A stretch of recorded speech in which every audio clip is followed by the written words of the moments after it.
ನಾವು ಬ್ರಹ್ಮಾನಂದರ ಜೀವನ ಚರಿತ್ರೆ ನೋಡ್ತಾ ಇದ್ದೀವಿ.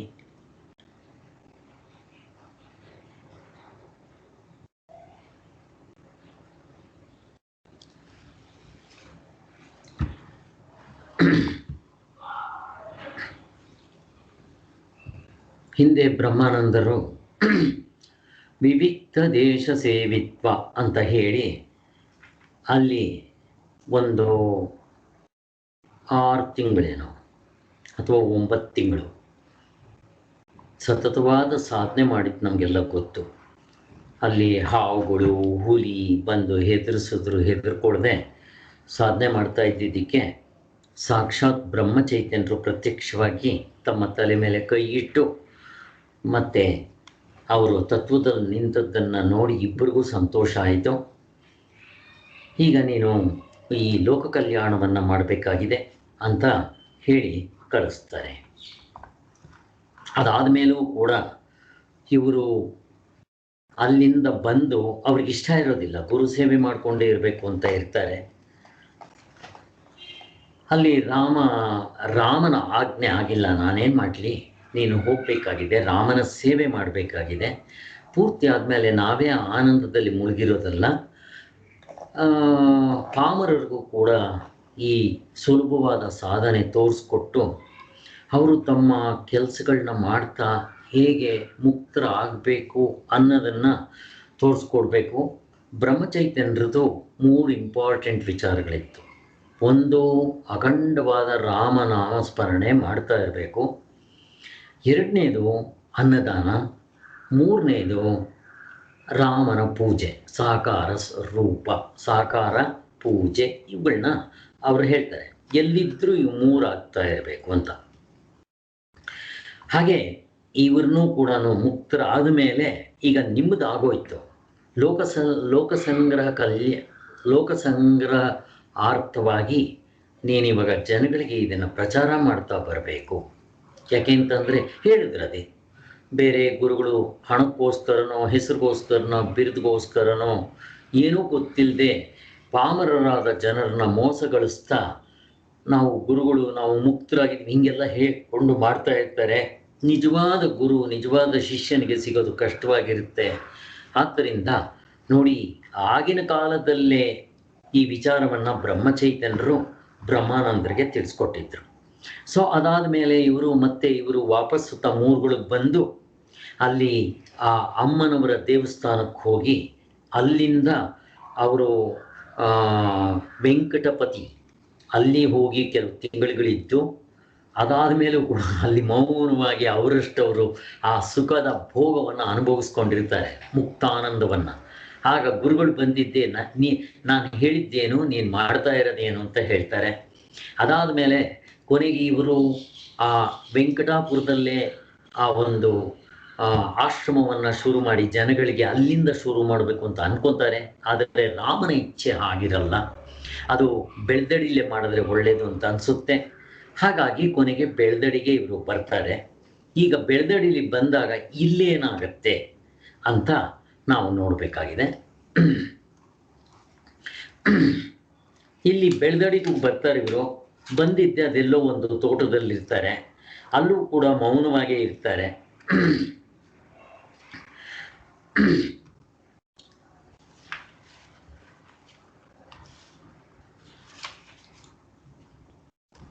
ಕೊನೆಗೇನಾಯ್ತು, ಇವರಿಗೆ ಒಟ್ಟು ಒಂದು 6 ತಿಂಗಳು ಉನ್ಮುನಿ ಅವಸ್ಥೆಯಲ್ಲಿ ಇರ್ತಾರೆ. ಇವರು 3 ಹೊತ್ತು ಆದಷ್ಟು ಮೌನವಾಗಿರ್ತಾ ಇದ್ರು, ಯಾರ ಹತ್ರ ತುಂಬ ಮಾತಾಡ್ತಾ ಇರಲಿಲ್ಲ, ಮತ್ತು ಏಕಾಂತದಲ್ಲಿರ್ತಾ ಇದ್ರು. ಹೀಗಾಗಿ ಬರ್ತಾ ಬರ್ತಾ ಇವರಿಗೆ ಉನ್ಮುನಿ ಅವಸ್ಥೆ ಚಿಹ್ನೆಗಳು ಕಾಣಿಸ್ಕೊಂತು. ಅಂದರೆ ಬ್ರಹ್ಮಾನಂದರು ಹೇಳಿರ್ತಾರೆ ಕೆಲವರು ಭಕ್ತರಿಗೆ, ಅವರ ನಿಜವಾದ ಭಕ್ತರಿಗೆ, ನನಗೆ ಈ ಥರ ಸ್ಥಿತಿ ಬರ್ತಾ ಇದೆ, ಅದರಿಂದ ನಾನು ಎಲ್ಲಿದ್ದರೂ ನೀವು ಕರ್ಕೊಂಡ್ಬಂದು ನನಗೆ ಊಟ ಗೀಟ ಮಾಡಿಸೋದೋ ಮಾಡಬೇಕು, ನನಗೆ ಪ್ರಜ್ಞೆ ಇರಲ್ಲ ಅಂತ ಹೇಳಿದರು. ಇದು ಉನ್ಮುನಿ ಅವಸ್ಥೆ ಅಂದರೆ ಈ ಥರ ಒಂದು ಸ್ಥಿತಿ ಬರುತ್ತೆ. ಇಲ್ಲಿ ಉನ್ಮುನಿ ಮುನ್ಮುನಿ ಮುದ್ರೆ ಅಂತ ನಮ್ಮ ಯೋಗದಲ್ಲಿ ಒಂದಿದೆ. ಏನಪ್ಪ ಅದು ಮುನ್ಮುನಿ ಮುದ್ರೆ ಅಂದರೆ, ನಾವು ಉದಾಹರಣೆಗೆ ನೋಡಿದಾಗ ಆಂಜನೇಯ ರಾಮನ ಭಕ್ತನಾಗಿ ಭಜಿಸ್ತಾ ಇದ್ದಾಗ ಅವನ ಕಣ್ಣುಗಳನ್ನ ನೋಡಿ ಅರ್ಧ ಕಣ್ಣು ತೆಗ್ದಿರೋದಿರುತ್ತೆ. ಇದನ್ನ ಮುನ್ಮುನಿ ಮುದ್ರೆ ಅಂತಾರೆ. ಶಿವನ ಒಂದೊಂದು ಸಾರಿ ನೋಡಿ, ಕೆಲವು ಫೋಟೋಗಳಲ್ಲಿ ಇರುತ್ತೆ. ನಮ್ಮ ಅಜ್ಜಿ ಮನೆಯಲ್ಲಿ ಆಂಜನೇಯನ ಫೋಟೋ ಇರ್ತಾ ಇತ್ತು. ಸೊ ಮುನ್ಮುನಿ ಕಣ್ಣುಗಳು, ಆವಾಗ ನಮ್ಗೆ ಅವೆಲ್ಲ ಹೆಸರುಗಳು ಗೊತ್ತಿಲ್ಲ, ಬಟ್ ನೆನಪು ಮಾಡ್ಕೊಂಡಾಗ ಹೌದಲ್ಲ ಆ ಫೋಟೋಗಳು ನೋಡಿದ್ವಿ ಅಂತ.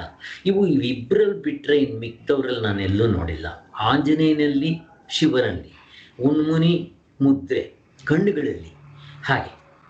ಸೊ ನಮ್ಮ ಮಾತಾಜಿಯವರು ಕೂಡ ನಮ್ಮ ಧ್ಯಾನ ಕುಂಡ್ರಿಸುವಾಗ ಅವರು ಅರ್ಧ ಕಣ್ಣು ಮುಚ್ಕೊಂಡು ನೋಡಿ ಅಂತ ಹೇಳ್ತಾರೆ. ನಾವು ಅರ್ಧ ಕಣ್ಣು ಮುಚ್ಕೊಂಡು ನೋಡಬೇಕು. ನಾವು ತುಂಬ ಅರ್ಧ ಕಣ್ಣು ಮುಚ್ಕೊಂಡ್ಬಿಟ್ಟಿರ್ತೀವಿ. ಹೀಗೆ ಆದಷ್ಟು ಹೀಗೆ ನೋಡ್ಬೇಕು ಅವ್ರನ್ನ. ಅವರು ಹೀಗೇ ನೋಡ್ತಾ ಇರ್ತಾರೆ ತುಂಬ ಹೊತ್ತು. ಹಾಗೇ ನೋಡಿ ನೋಡಿ ಅವರ ಕಣ್ಣಿನ ದೃಷ್ಟಿಯಿಂದ ನಮ್ಮ ಕಣ್ಣಿನ ದೃಷ್ಟಿಗೆ ಶಕ್ತಿಯನ್ನು ಹರಿಸ್ತಾರೆ. ಎಲ್ರಿಗೂ ಬರಲ್ಲ. ಇದನ್ನ ಮಾಡಿ ಮಾಡಿ ಕೊನೆಗೆ ಅವರ ಕಣ್ಣು ಅರ್ಧ ತೆಗೆದಿರುತ್ತಂತೆ. ಇದು ನಾವಿವಾಗ ಮಾಡೋದು ಸಹಜವಾಗಿ ಬರಬೇಕು, ಅದು ಮುನ್ಮುನಿ ಅವಸ್ಥೆ ಅಂತ. ಕೊನೆಗೆ ಬರೀ ಕಣ್ಣುಗಳು ಮಾತ್ರ ಅಲ್ಲ, ದೇಹದ ಮೇಲೆ ಪ್ರಜ್ಞೆ ಇರಲ್ಲ. ಚಳಿ, ಬಿಸಿಲು, ಮಳೆ, ಹಾವು, ಹುಲಿ ಯಾವುದ್ರ ಮೇಲೂ ಪ್ರಜ್ಞೆ ಇರಲ್ಲ. ಮೈ ಮೇಲೆ ಪ್ರಜ್ಞೆನೇ ಇರಲ್ಲ, ಇನ್ನೇನು ಬೇಕು? ಅವ್ರನ್ನ ಯಾರಾದರೂ ಹೊಡೆದ್ರೂ ಗೊತ್ತಾಗೋದಿಲ್ಲ, ಏನು ಮಾಡಿದ್ರೂ ಗೊತ್ತಾಗೋದಿಲ್ಲ. ಮತ್ತು ಅವ್ರಿಗೆ ಪ್ರಜ್ಞೆ ಇರಲ್ಲ.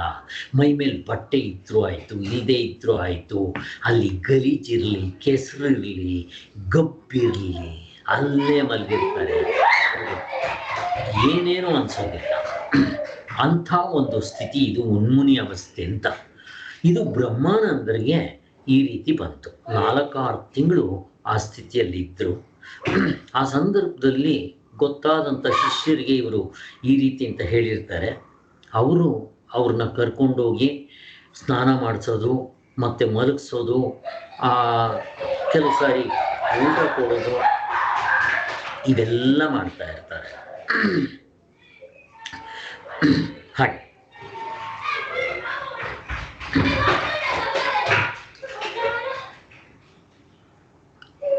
ಇವರಿಗೆ ಮುನ್ಮುನಿ ಅವಸ್ಥೆ ಚಿಹ್ನೆಗಳು ಕಾಣಿಸ್ಕೊಳ್ಳುತ್ತೆ. ಹಾಗೆ ಗುರುಗಳು ಕೆಲವು ಭಾವುಕರಿಗೆ ಹೇಳಿರ್ತಾರೆ ಈ ಥರ ಮಾಡಿ ಅಂತ.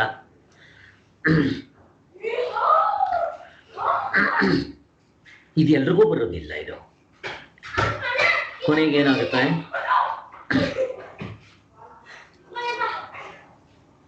ಇವರು ಇಲ್ಲಿ ಹೇಳುವಾಗ ಸ್ಥೂಲ, ಸೂಕ್ಷ್ಮ, ಕಾರಣ, ಮಹಾಕಾರಣಗಳೆಂಬ 4 ದೇಹ ಭಾವಗಳನ್ನು ಮರೆತು ಅನುಭವ ವೈಕ್ಯವಾದ. ತುಂಬ ಗಲಾಟೆ ಆಗ್ತಾ ಇದೆಯಾ ನಿಮಗೆ? ನಾನು ಮಾತಾಡ್ತಾ ಇರೋದು ಕೇಳಿಸ್ತಾ ಇದೆಯಾ? ತುಂಬ ಗಲಾಟೆ ಆಗ್ತಾ ಇದೆಯಾ ನಿಮಗೆ? ಯಾರಾದರೂ ಮಾತಾಡಿ. ಸ್ವಲ್ಪ ಡಿಸ್ಟರ್ಬ್ ಆಗ್ತಾ ಇದೆಯಾ? 1 ನಿಮಿಷ ಯಾರಾದರೂ ಬದನೆ ಮಾಡ್ತಾ ಇರಿ.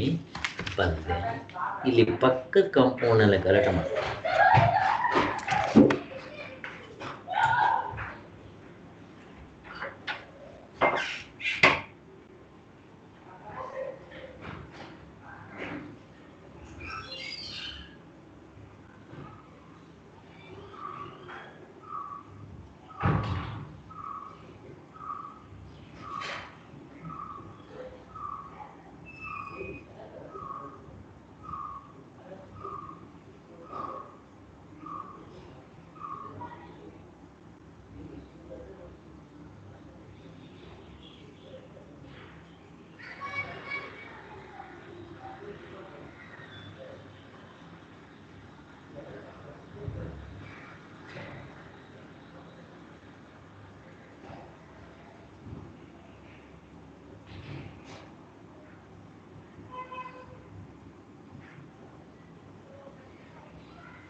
ಸಾರಿ.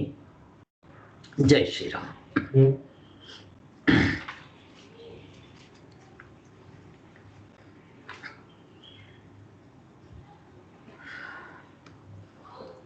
ಇಲ್ಲಿ ಇವರು ಹೇಳುವಾಗ ಇವುಗಳನ್ನ ಮೀರಿರ್ತಾರೆ ಅಂತ ಹೇಳ್ತಾರೆ. ಸ್ಥೂಲ, ಸೂಕ್ಷ್ಮ, ಕಾರಣ, ಮಹಾಕಾರಣಗಳೆಂಬ 4 ದೇಹ ಭಾವಗಳನ್ನ ಮೀರಿರ್ತಾರೆ, ಮರೆತು ಅಂತಾರೆ. ಈ ವೇದಾಂತ ಗೊತ್ತಿಲ್ಲದೆ ಇರೋರು ಕೆಲವರು ಹಿಂಗೆಲ್ಲ ಬರಿತಾ ಇರ್ತಾರೆ. ಸ್ಥೂಲ ಗೊತ್ತು ನಮಗೆ, ಸ್ಥೂಲ ದೇಹ, ಸೂಕ್ಷ್ಮ ದೇಹ ಗೊತ್ತು, ಈ ಕಾರಣ ದೇಹ ಇಲ್ಲ. ಇದನ್ನು ಗಾಢನಿದ್ರೆಯಲ್ಲಿ ಕಾರಣ ದೇಹ ಇರುತ್ತೆ ಅಂತ ಹೇಳ್ತಾರೆ. ನಮ್ಮ ಸಚ್ಚಿದಾನಂದ ಸರಸ್ವತಿ ಸ್ವಾಮಿಗಳು ಬಂದು ನಿಜವಾದ ಶಂಕರಾಚಾರ್ಯರ ಭಾಷ್ಯವನ್ನು ತೋರಿಸೋವರೆಗೂ ಯಾರಿಗೂ ಗೊತ್ತಿಲ್ಲ. ಈಗಿನ ವೇದಾಂತಿಗಳು ಕೂಡ ಈ ಸ್ಥೂಲ, ಸೂಕ್ಷ್ಮ, ಕಾರಣ, ಮಹಾಕಾರಣಗಳು ಅಂತ 4 ದೇಹ ಭಾಗವನ್ನು ಹೇಳ್ತಾ ಇರ್ತಾರೆ. ತಪ್ಪದು. ಅವರು ಹೇಳೋದು ಗಾಢನಿದ್ರೆಯಲ್ಲಿ ಕಾರಣ ಶರೀರ ಇರುತ್ತೆ ಅಂತ. ಮನಸ್ಸೇ ಇರಲ್ಲ, ಶರೀರ ಇರಲ್ಲ. ಕಾರಣ ಶರೀರ ಅಂದರೆ ಅರ್ಥ ಎಂಥದ್ದು? ನಮ್ಮ ಪ್ರಸ್ಥಾನತ್ರಯ ಭಾಷ್ಯದಲ್ಲಿ ಎಲ್ಲೂ ಕಾರಣ ಶರೀರ ಹೇಳಿಲ್ಲ. ಇವರು ಈಗಿನ ವೇದಾಂತಿಗಳು ಅಂದರೆ ಈಗಿನವರಲ್ಲ, ಭಾಮತಿಗಾರರು ಮತ್ತು ಈ ಪಂಚಪಾದಿಕ ಇವರೆಲ್ಲ ಬಂದು ಆ ಥರ ಗಬ್ಬೆಬ್ಬಿಸಿರೋದು. ಇವರು ಯಾಕೆ ಕಾರಣ ಶರೀರ ಅಂತ ಹೇಳ್ತಾರೆ ಅಂದರೆ ನಮಗೆ ಗೊತ್ತು. ಯಾರಿಗಾದ್ರೂ ಗೊತ್ತಾ ಇದು? ಯಾಕೆ ಹೇಳ್ತಾರೆ ಇವರು ಕಾರಣ ಶರೀರ ಅಂತ? ಏನಾದರೂ ಕಾರಣ ಗೊತ್ತಾ ನಿಮಗೆ? ನಾವು ಮಾಂಡಿಕ್ಯ ಉಪನಿಷತ್ ನೋಡಿದಾಗ ಅಲ್ಲಿ ಕಾರಣ ಅಂತ ಹೇಳಿ ಬೀಜ ರೂಪೇಣ ಅಂತ ಅಧ್ಯಾರೋಪದಿಂದ ಹೇಳ್ತಾರೆ. ಅಂದ್ರೆ ಎದ್ದ ಮೇಲೆ ಎಲ್ಲ ಜ್ಞಾಪಕ ಬರುತ್ತೆ, ಅದೆಲ್ಲ ಎಲ್ಲಿರುತ್ತೆ ಅಂದ್ರೆ ಬೀಜ ರೂಪವಾಗಿರುತ್ತೆ ಅಂತ ನಮ್ಗೆ ಅಧ್ಯಾರೋಪ ದೃಷ್ಟಿಯಿಂದ ಹೇಳ್ತಾರೆ. ಅದನ್ನ ಇಟ್ಕೊಂಡು ನಮ್ನ ಎದ್ದು ಮಾಡೋ ಕೆಲಸ ಕಾರಣವಾಗಿ ಅಲ್ಲಿರುತ್ತೆ, ಅದಕ್ಕೆ ಕಾರಣ ಶರೀರ ಅಂತ ಹೇಳ್ಬಿಡ್ತಾರೆ ಅವರು. ಹೇಳ್ತಾರೆ. ಇಲ್ಲಿ ಇನ್ನೂ ಒಂದೇನು ಅಂದರೆ, ಶಾಸ್ತ್ರದಲ್ಲೂ ಕೂಡ ಮಾಂಡಿಕ್ಯ ಉಪನಿಷತ್ನಲ್ಲಿ ಕಾರಣ ಅಂತ ಉಪಯೋಗಿಸ್ತಾರೆ, ಕಾರಣ ಶರೀರ ಅಂತ ಹೇಳಲ್ಲ. ಅಲ್ಲಿಗೆ ಕಾರಣ ಕಾರ್ಯ ಅಂತ ಹೇಳ್ತಾರೆ ಅವರು. ಕಾರಣ ಅವಿದ್ಯೆ ಅಂತ ಹೇಳ್ತಾರೆ. ಅಲ್ಲಿ ಕಾರ್ಯ ಕಾರಣ ಅಂತ ಹೇಳೋ ದೃಷ್ಟಿ ಯಾಕೆ ಅಂತಂದರೆ, ಗಾಢನಿದ್ರೆಯಲ್ಲಿ ನಾವು ಸಾಕ್ಷಾತ್ ಪರಮಾತ್ಮನ ಆಗಿದ್ದರೂ ಕೂಡ ನಾವಲ್ಲಿ ಗುರ್ಸಕ್ಕೆ ಬರಲ್ಲ. ಹೋಗ್ಲಿ, ಕನಸಿನಲ್ಲಿ ಏನಾಗುತ್ತೆ? ತಪ್ಪಾಗಿ ತಿಳ್ಕೊತೀವಿ. ಗಾಢನಿದ್ರೆಯಲ್ಲಿ ಆತ್ಮಸ್ವರೂಪನಾಗಿದ್ದರೂ ಇದ್ದದ್ದನ್ನಿದ್ದಾಗ ತಿಳ್ಕೊಳಕ್ಕೆ ಬರಲಿಲ್ಲ. ಯಾಕೆ? ಕಣ್ಣಿಗೆ ಬಟ್ಟೆ ಕಟ್ಟಿದೆ, ಇನ್ಸ್ಟ್ರೂಮೆಂಟ್ಸ್ ಇಲ್ಲ ಅಲ್ಲಿ. ಅದು ಅರ್ಥ. ಈಗ ಒಂದು ಅರಮನೆಯಲ್ಲಿ ಕಣ್ಣಿಗೆ ಬಟ್ಟೆ ಕಟ್ಬಿಟ್ಟು ಪ್ರತಿದಿನ 1000 ವರ್ಷಗಳು ತೀರಿಸಿ ಅವನಿಗೆ ಅದು ಅರಮನೆ ಅಂತ ಗೊತ್ತಾಗುತ್ತಾ? ನಮ್ಮ ಕತೆ ಹಂಗಾಗಿದೆ. ಎಷ್ಟು ಜನ್ಮಗಳು ನಾವು ನಿದ್ದೆನಲ್ಲಿ ಆತ್ಮಸ್ವರೂಪನಾಗಿದ್ದರೂ ನಾನು ಆತ್ಮಸ್ವರೂಪನಾಗಿದ್ದೆ ಅಂತ ಗೊತ್ತಾಗೋದಿಲ್ಲ. ಶಾಸ್ತ್ರ ಹೇಳುವರು ಹೋಗ್ಲಿ, ಹೇಳಿದ ತಕ್ಷಣ ನಾನು ಗಾಢನಿದ್ರೆಯಲ್ಲಿ ಆತ್ಮನಾಗಿದ್ದೀನಿ ಅಂತ ಗೊತ್ತಾಗುತ್ತಾ? ಗೊತ್ತಾಗೋದಿಲ್ಲ. ಯಾಕೆ? ಇನ್ಸ್ಟ್ರೂಮೆಂಟ್ಸ್ ಇಲ್ಲ ಅಲ್ಲಿ. ಬಟ್ ಆತ್ಮನಾಗಿದ್ದೆ, ಸಂಶಯ ಇಲ್ಲ. ಅದಕ್ಕೋಸ್ಕರನೇ ಸಾಧನೆ ಎಲ್ಲಿ ಮಾಡಬೇಕು? ನಿದ್ದೆಲ್ಲ ಮಾಡೋಕ್ಕಾಗೋದೇ ಇಲ್ಲ. ಅದು ನಮ್ಮ ಸ್ಯಾಂಪಲ್ ನೋಡು, ನಿನ್ನ ನಿಜವಾದ ಸ್ವರೂಪ ಆಗಿದೆ ಅಂತ ತೋರಿಸೋದಕ್ಕೆ. ಮತ್ತು ಸಾಧನೆ ಎಲ್ಲಿ ಮಾಡಬೇಕು? ಎಚ್ಚರದಲ್ಲೇ ಮಾಡಬೇಕು. ಯಾಕೆ? ನನಗಿರೋ ಅಜ್ಞಾನ ಎಚ್ಚರದಲ್ಲಿ, ದುಃಖ ಎಚ್ಚರದಲ್ಲಿ, ಹುಟ್ಟು ಸಾವುಗಳು ಎಚ್ಚರದಲ್ಲಿ, ನಾನು ಸಾಯ್ತೀನಿ ಅನ್ನೋ ಭಯ ಎಚ್ಚರದಲ್ಲಿ, ದುಃಖ ಪ್ರತಿಯೊಂದು ಎಚ್ಚರದಲ್ಲಿ ನನ್ನ ಪ್ರಾಬ್ಲಮ್ ಎಚ್ಚರದಲ್ಲಿ ಸಾಲ್ವ್ ಆಗಬೇಕು. ಹೋಗ್ಲಿ, ಕನಸಿನಲ್ಲಿ ಎಚ್ಚರದಲ್ಲಿ ಏನು ಮಾಡ್ಕೊತೀನಿ? ತಪ್ಪಾಗಿ ತಿಳ್ಕೊತೀನಿ. ನಾನು ಆತ್ಮ ಅಂತ ತಿಳ್ಕೊಳ್ಳಲ್ಲ, ಜನಕ ಮಹಾರಾಜ ಅಂತ ತಿಳ್ಕೊತೀನಿ. ಹೋಗ್ಲಿ, ಕನಸಿನಲ್ಲಾದರೂ ಸರಿಯಾಗಿ ತಿಳ್ಕೊಬೋದಲ್ಲ ಅಂದರೆ ಭಿಕ್ಷುಕನಾಗಿ ತಿಳ್ಕೊತೀನಲ್ಲಿ. ಯಾಕೆಂದರೆ ಈ ಶರೀರ ಬರಲ್ಲ. ಈ ಗಲಾಟೆಯಿಂದ ಆ ಗಾಢನಿದ್ರೆ ಅನುಭವ ಅಲ್ಲಿ ಕಾರಣ ರೂಪದಲ್ಲಿರುತ್ತೆ ಅಂತಾರೆ. ಕಾರಣ ರೂಪ ಅಂದಿದ ತಕ್ಷಣ ಅಲ್ಲಿ ರೂಪಗೀಪ ಅಲ್ಲ. ಅಂದರೆ ಇದ್ದದ್ದನ್ನು ಇದ್ದಾಗ ತಿಳ್ಕೊಳ್ದೇ ಇರೋದು ಕಾರಣ. ನೀವು ಒಂದು ತಪ್ಪು ಮಾಡಿದ ತಕ್ಷಣ ಅದರ ಫಲ ತಪ್ಪಾಗಿ ತಿಳ್ಕೊಳ್ಳೋದು ಅಲ್ವಾ? ಅಲ್ಲಿ ಅಧ್ಯಾಸದಲ್ಲಿ ಅಥವಾ ಅಜ್ಞಾನದಲ್ಲಿ 3 ಹೇಳ್ತಾರೆ. ಮೊದಲನೇದು ಇದ್ದದ್ದಿದ್ದಾಗ ತಿಳ್ಕೊಂಡಿಲ್ಲ. ಇದೆಲ್ಲ ಬೇಕಾದಷ್ಟು ಮೊದಲು ಮಾಡಿದ್ದೀವಿ. ಮೊದಲನೇ ತಪ್ಪು. ಅಲ್ಲೇ ಸರಿಯಾಗಿ ತಿಳ್ಕೊಂಬಿಟ್ಟಿದ್ದಿದ್ರೆ ನನಗೆ ಮಿಕ್ಕಿರೋ 2 ಪ್ರಾಬ್ಲಮ್ಸ್ ಬರ್ತಾ ಇರಲಿಲ್ಲ. ನೀವು ಕ್ಯಾಲ್ಕುಲೇಷನ್ಸ್ ಮಾಡುವಾಗ ಒಂದು ಸ್ಟೆಪ್ ಮೇಲ್ಗಡೆ ತಪ್ಪು ಮಾಡಿ ಮಿಕ್ಕಿರೋ 10 ಸ್ಟೆಪ್ಗಳು ಮಾಡಿ ಎಲ್ಲ ತಪ್ಪಾಗುತ್ತೆ. ಅದೇ ರೀತಿ ಇಲ್ಲಿ ಸ್ಟಾರ್ಟಿಂಗ್ನಲ್ಲೇ ತಪ್ಪಾಯಿತು, ಇದ್ದದ್ದನ್ನಿದ್ದಾಗ ತಿಳ್ಕೊಳ್ಲಿಲ್ಲ. ಅದ್ರ ಬದಲು ಏನಾಯಿತು, ಬೇರೆ ರೀತಿ ತಿಳ್ಕೊಳ್ಳೋಕೆ ಶುರು ಮಾಡಿದೆ. ಎಚ್ಚರದಲ್ಲಿ ಜನಕ ಮಹಾರಾಜ, ಕನಸಿನಲ್ಲಿ ಭಿಕ್ಷುಕ.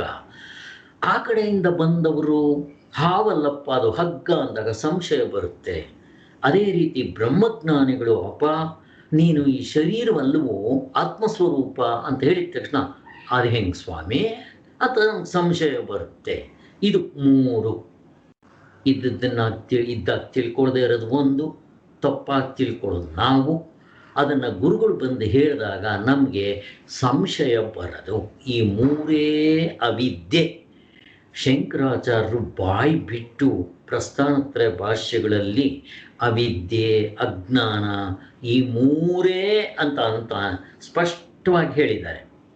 ಇವರು ಅದನ್ನು ಬಿಟ್ಟು ಇಲ್ಲಿ ಕಾರಣ ಅಂತ ಹೇಳಿದ್ರಿಂದ ಅಲ್ಲಿಗೆ ಕಾರಣ ಶರೀರ, ಯಾಕೆಂದರೆ ಸ್ಥೂಲ ಶರೀರ ಸೂಕ್ಷ್ಮ ಶರೀರ ಗೊತ್ತು.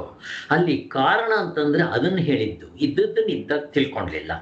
ಕಾರ್ಯ ಏನು, ತಪ್ಪಾಗಿ ತಿಳ್ಕೊಂಡಿದ್ದು ಕಾರ್ಯ, ಮತ್ತೆ ಅದನ್ನು ಸಂಶಯ ಪಡೋದು, ಇವೆರಡು ಇದರ ಫಲ ಅಂದರೆ ರಿಸಲ್ಟ್ ಅಂತ ನಾವು ಎಷ್ಟು ಸ್ಪಷ್ಟವಾಗಿ ಮಾಂಡಿಕ್ಯ ಉಪನಿಷತ್ನಲ್ಲಿ ಮಾಡ್ಕೊಂಡಿದ್ದೀವಿ. ಇಲ್ಲಿ ವೇದಾಂತದ ವಿಚಾರ ಬಂದದ್ರಿಂದ ನಮಗೆ ಗೊತ್ತಾಗ್ಬಿಡುತ್ತೆ. ಇಲ್ಲಿ ಯಾರೋ ಬರೀತಾರೆ, ಅವ್ರಿಗೆ ಯಾರೋ ಅಲ್ಲ, ಯಾರೇ ಬರೀಲಿ ಇವರಿಗೆ ಶುದ್ಧ ಶಂಕರ ವೇದಾಂತ ಗೊತ್ತಿರಲ್ಲ. ಆ ದೃಷ್ಟಿಯಿಂದ ಏನಾದರೂ ಇಟ್ಕೊಳ್ಳಿ. ಒಟ್ಟಿನಲ್ಲಿ ಈ ಥರ 4 ದೇಹಗಳಿದೆ, ಇವೆಲ್ಲ ಅನುಭವಕ್ಕೆ ಹೊಂದದೇ ಇರೋದು. ನೋಡಿ, ಇವರು ಸ್ಥೂಲ, ಸೂಕ್ಷ್ಮ, ಕಾರಣ, ಮಹಾಕಾರಣಗಳು ಅಂತ 4 ದೇಹ ಭಾಗಗಳು. ಯಾಕೆ ಮಾಂಡಿಕ್ಯದಲ್ಲಿ 4 ಅವಸ್ಥೆಗಳನ್ನ ಹೇಳ್ತಾರೆ. ಆ ಥರ 4 ಅವಸ್ಥೆಗಳು ಅಂತಂದರೆ ಅವಸ್ಥೆಗಳು 4 ಇದೆಯಾ, ಇರದೇ 3. 4ನೇದು ತುರಿಯ ಅವಸ್ಥೆ ಅಂತ ಹೇಳ್ತಾರೆ. ಅದೇ ರೀತಿ ಇವರು ಏನು ಮಾಡಿದ್ರು, 4 ಶರೀರಗಳನ್ನ ಒಂದೊಂದಕ್ಕೊಂದೊಂದು ಮಾಡಿಬಿಟ್ರು. ಈ ಅನುಭವ ವೈಕ ವೇದ್ಯವಾದ ಈ ಆನಂದವು ವಿಚಾರಕ್ಕೆ ನಿಲುಕಲು. ಹಾಗೆ ಇದನ್ನು ಅನುಭವ ಅಂತ ಕರೆದು ಬಿಟ್ರು. ತಪ್ಪ ಅನುಭವ.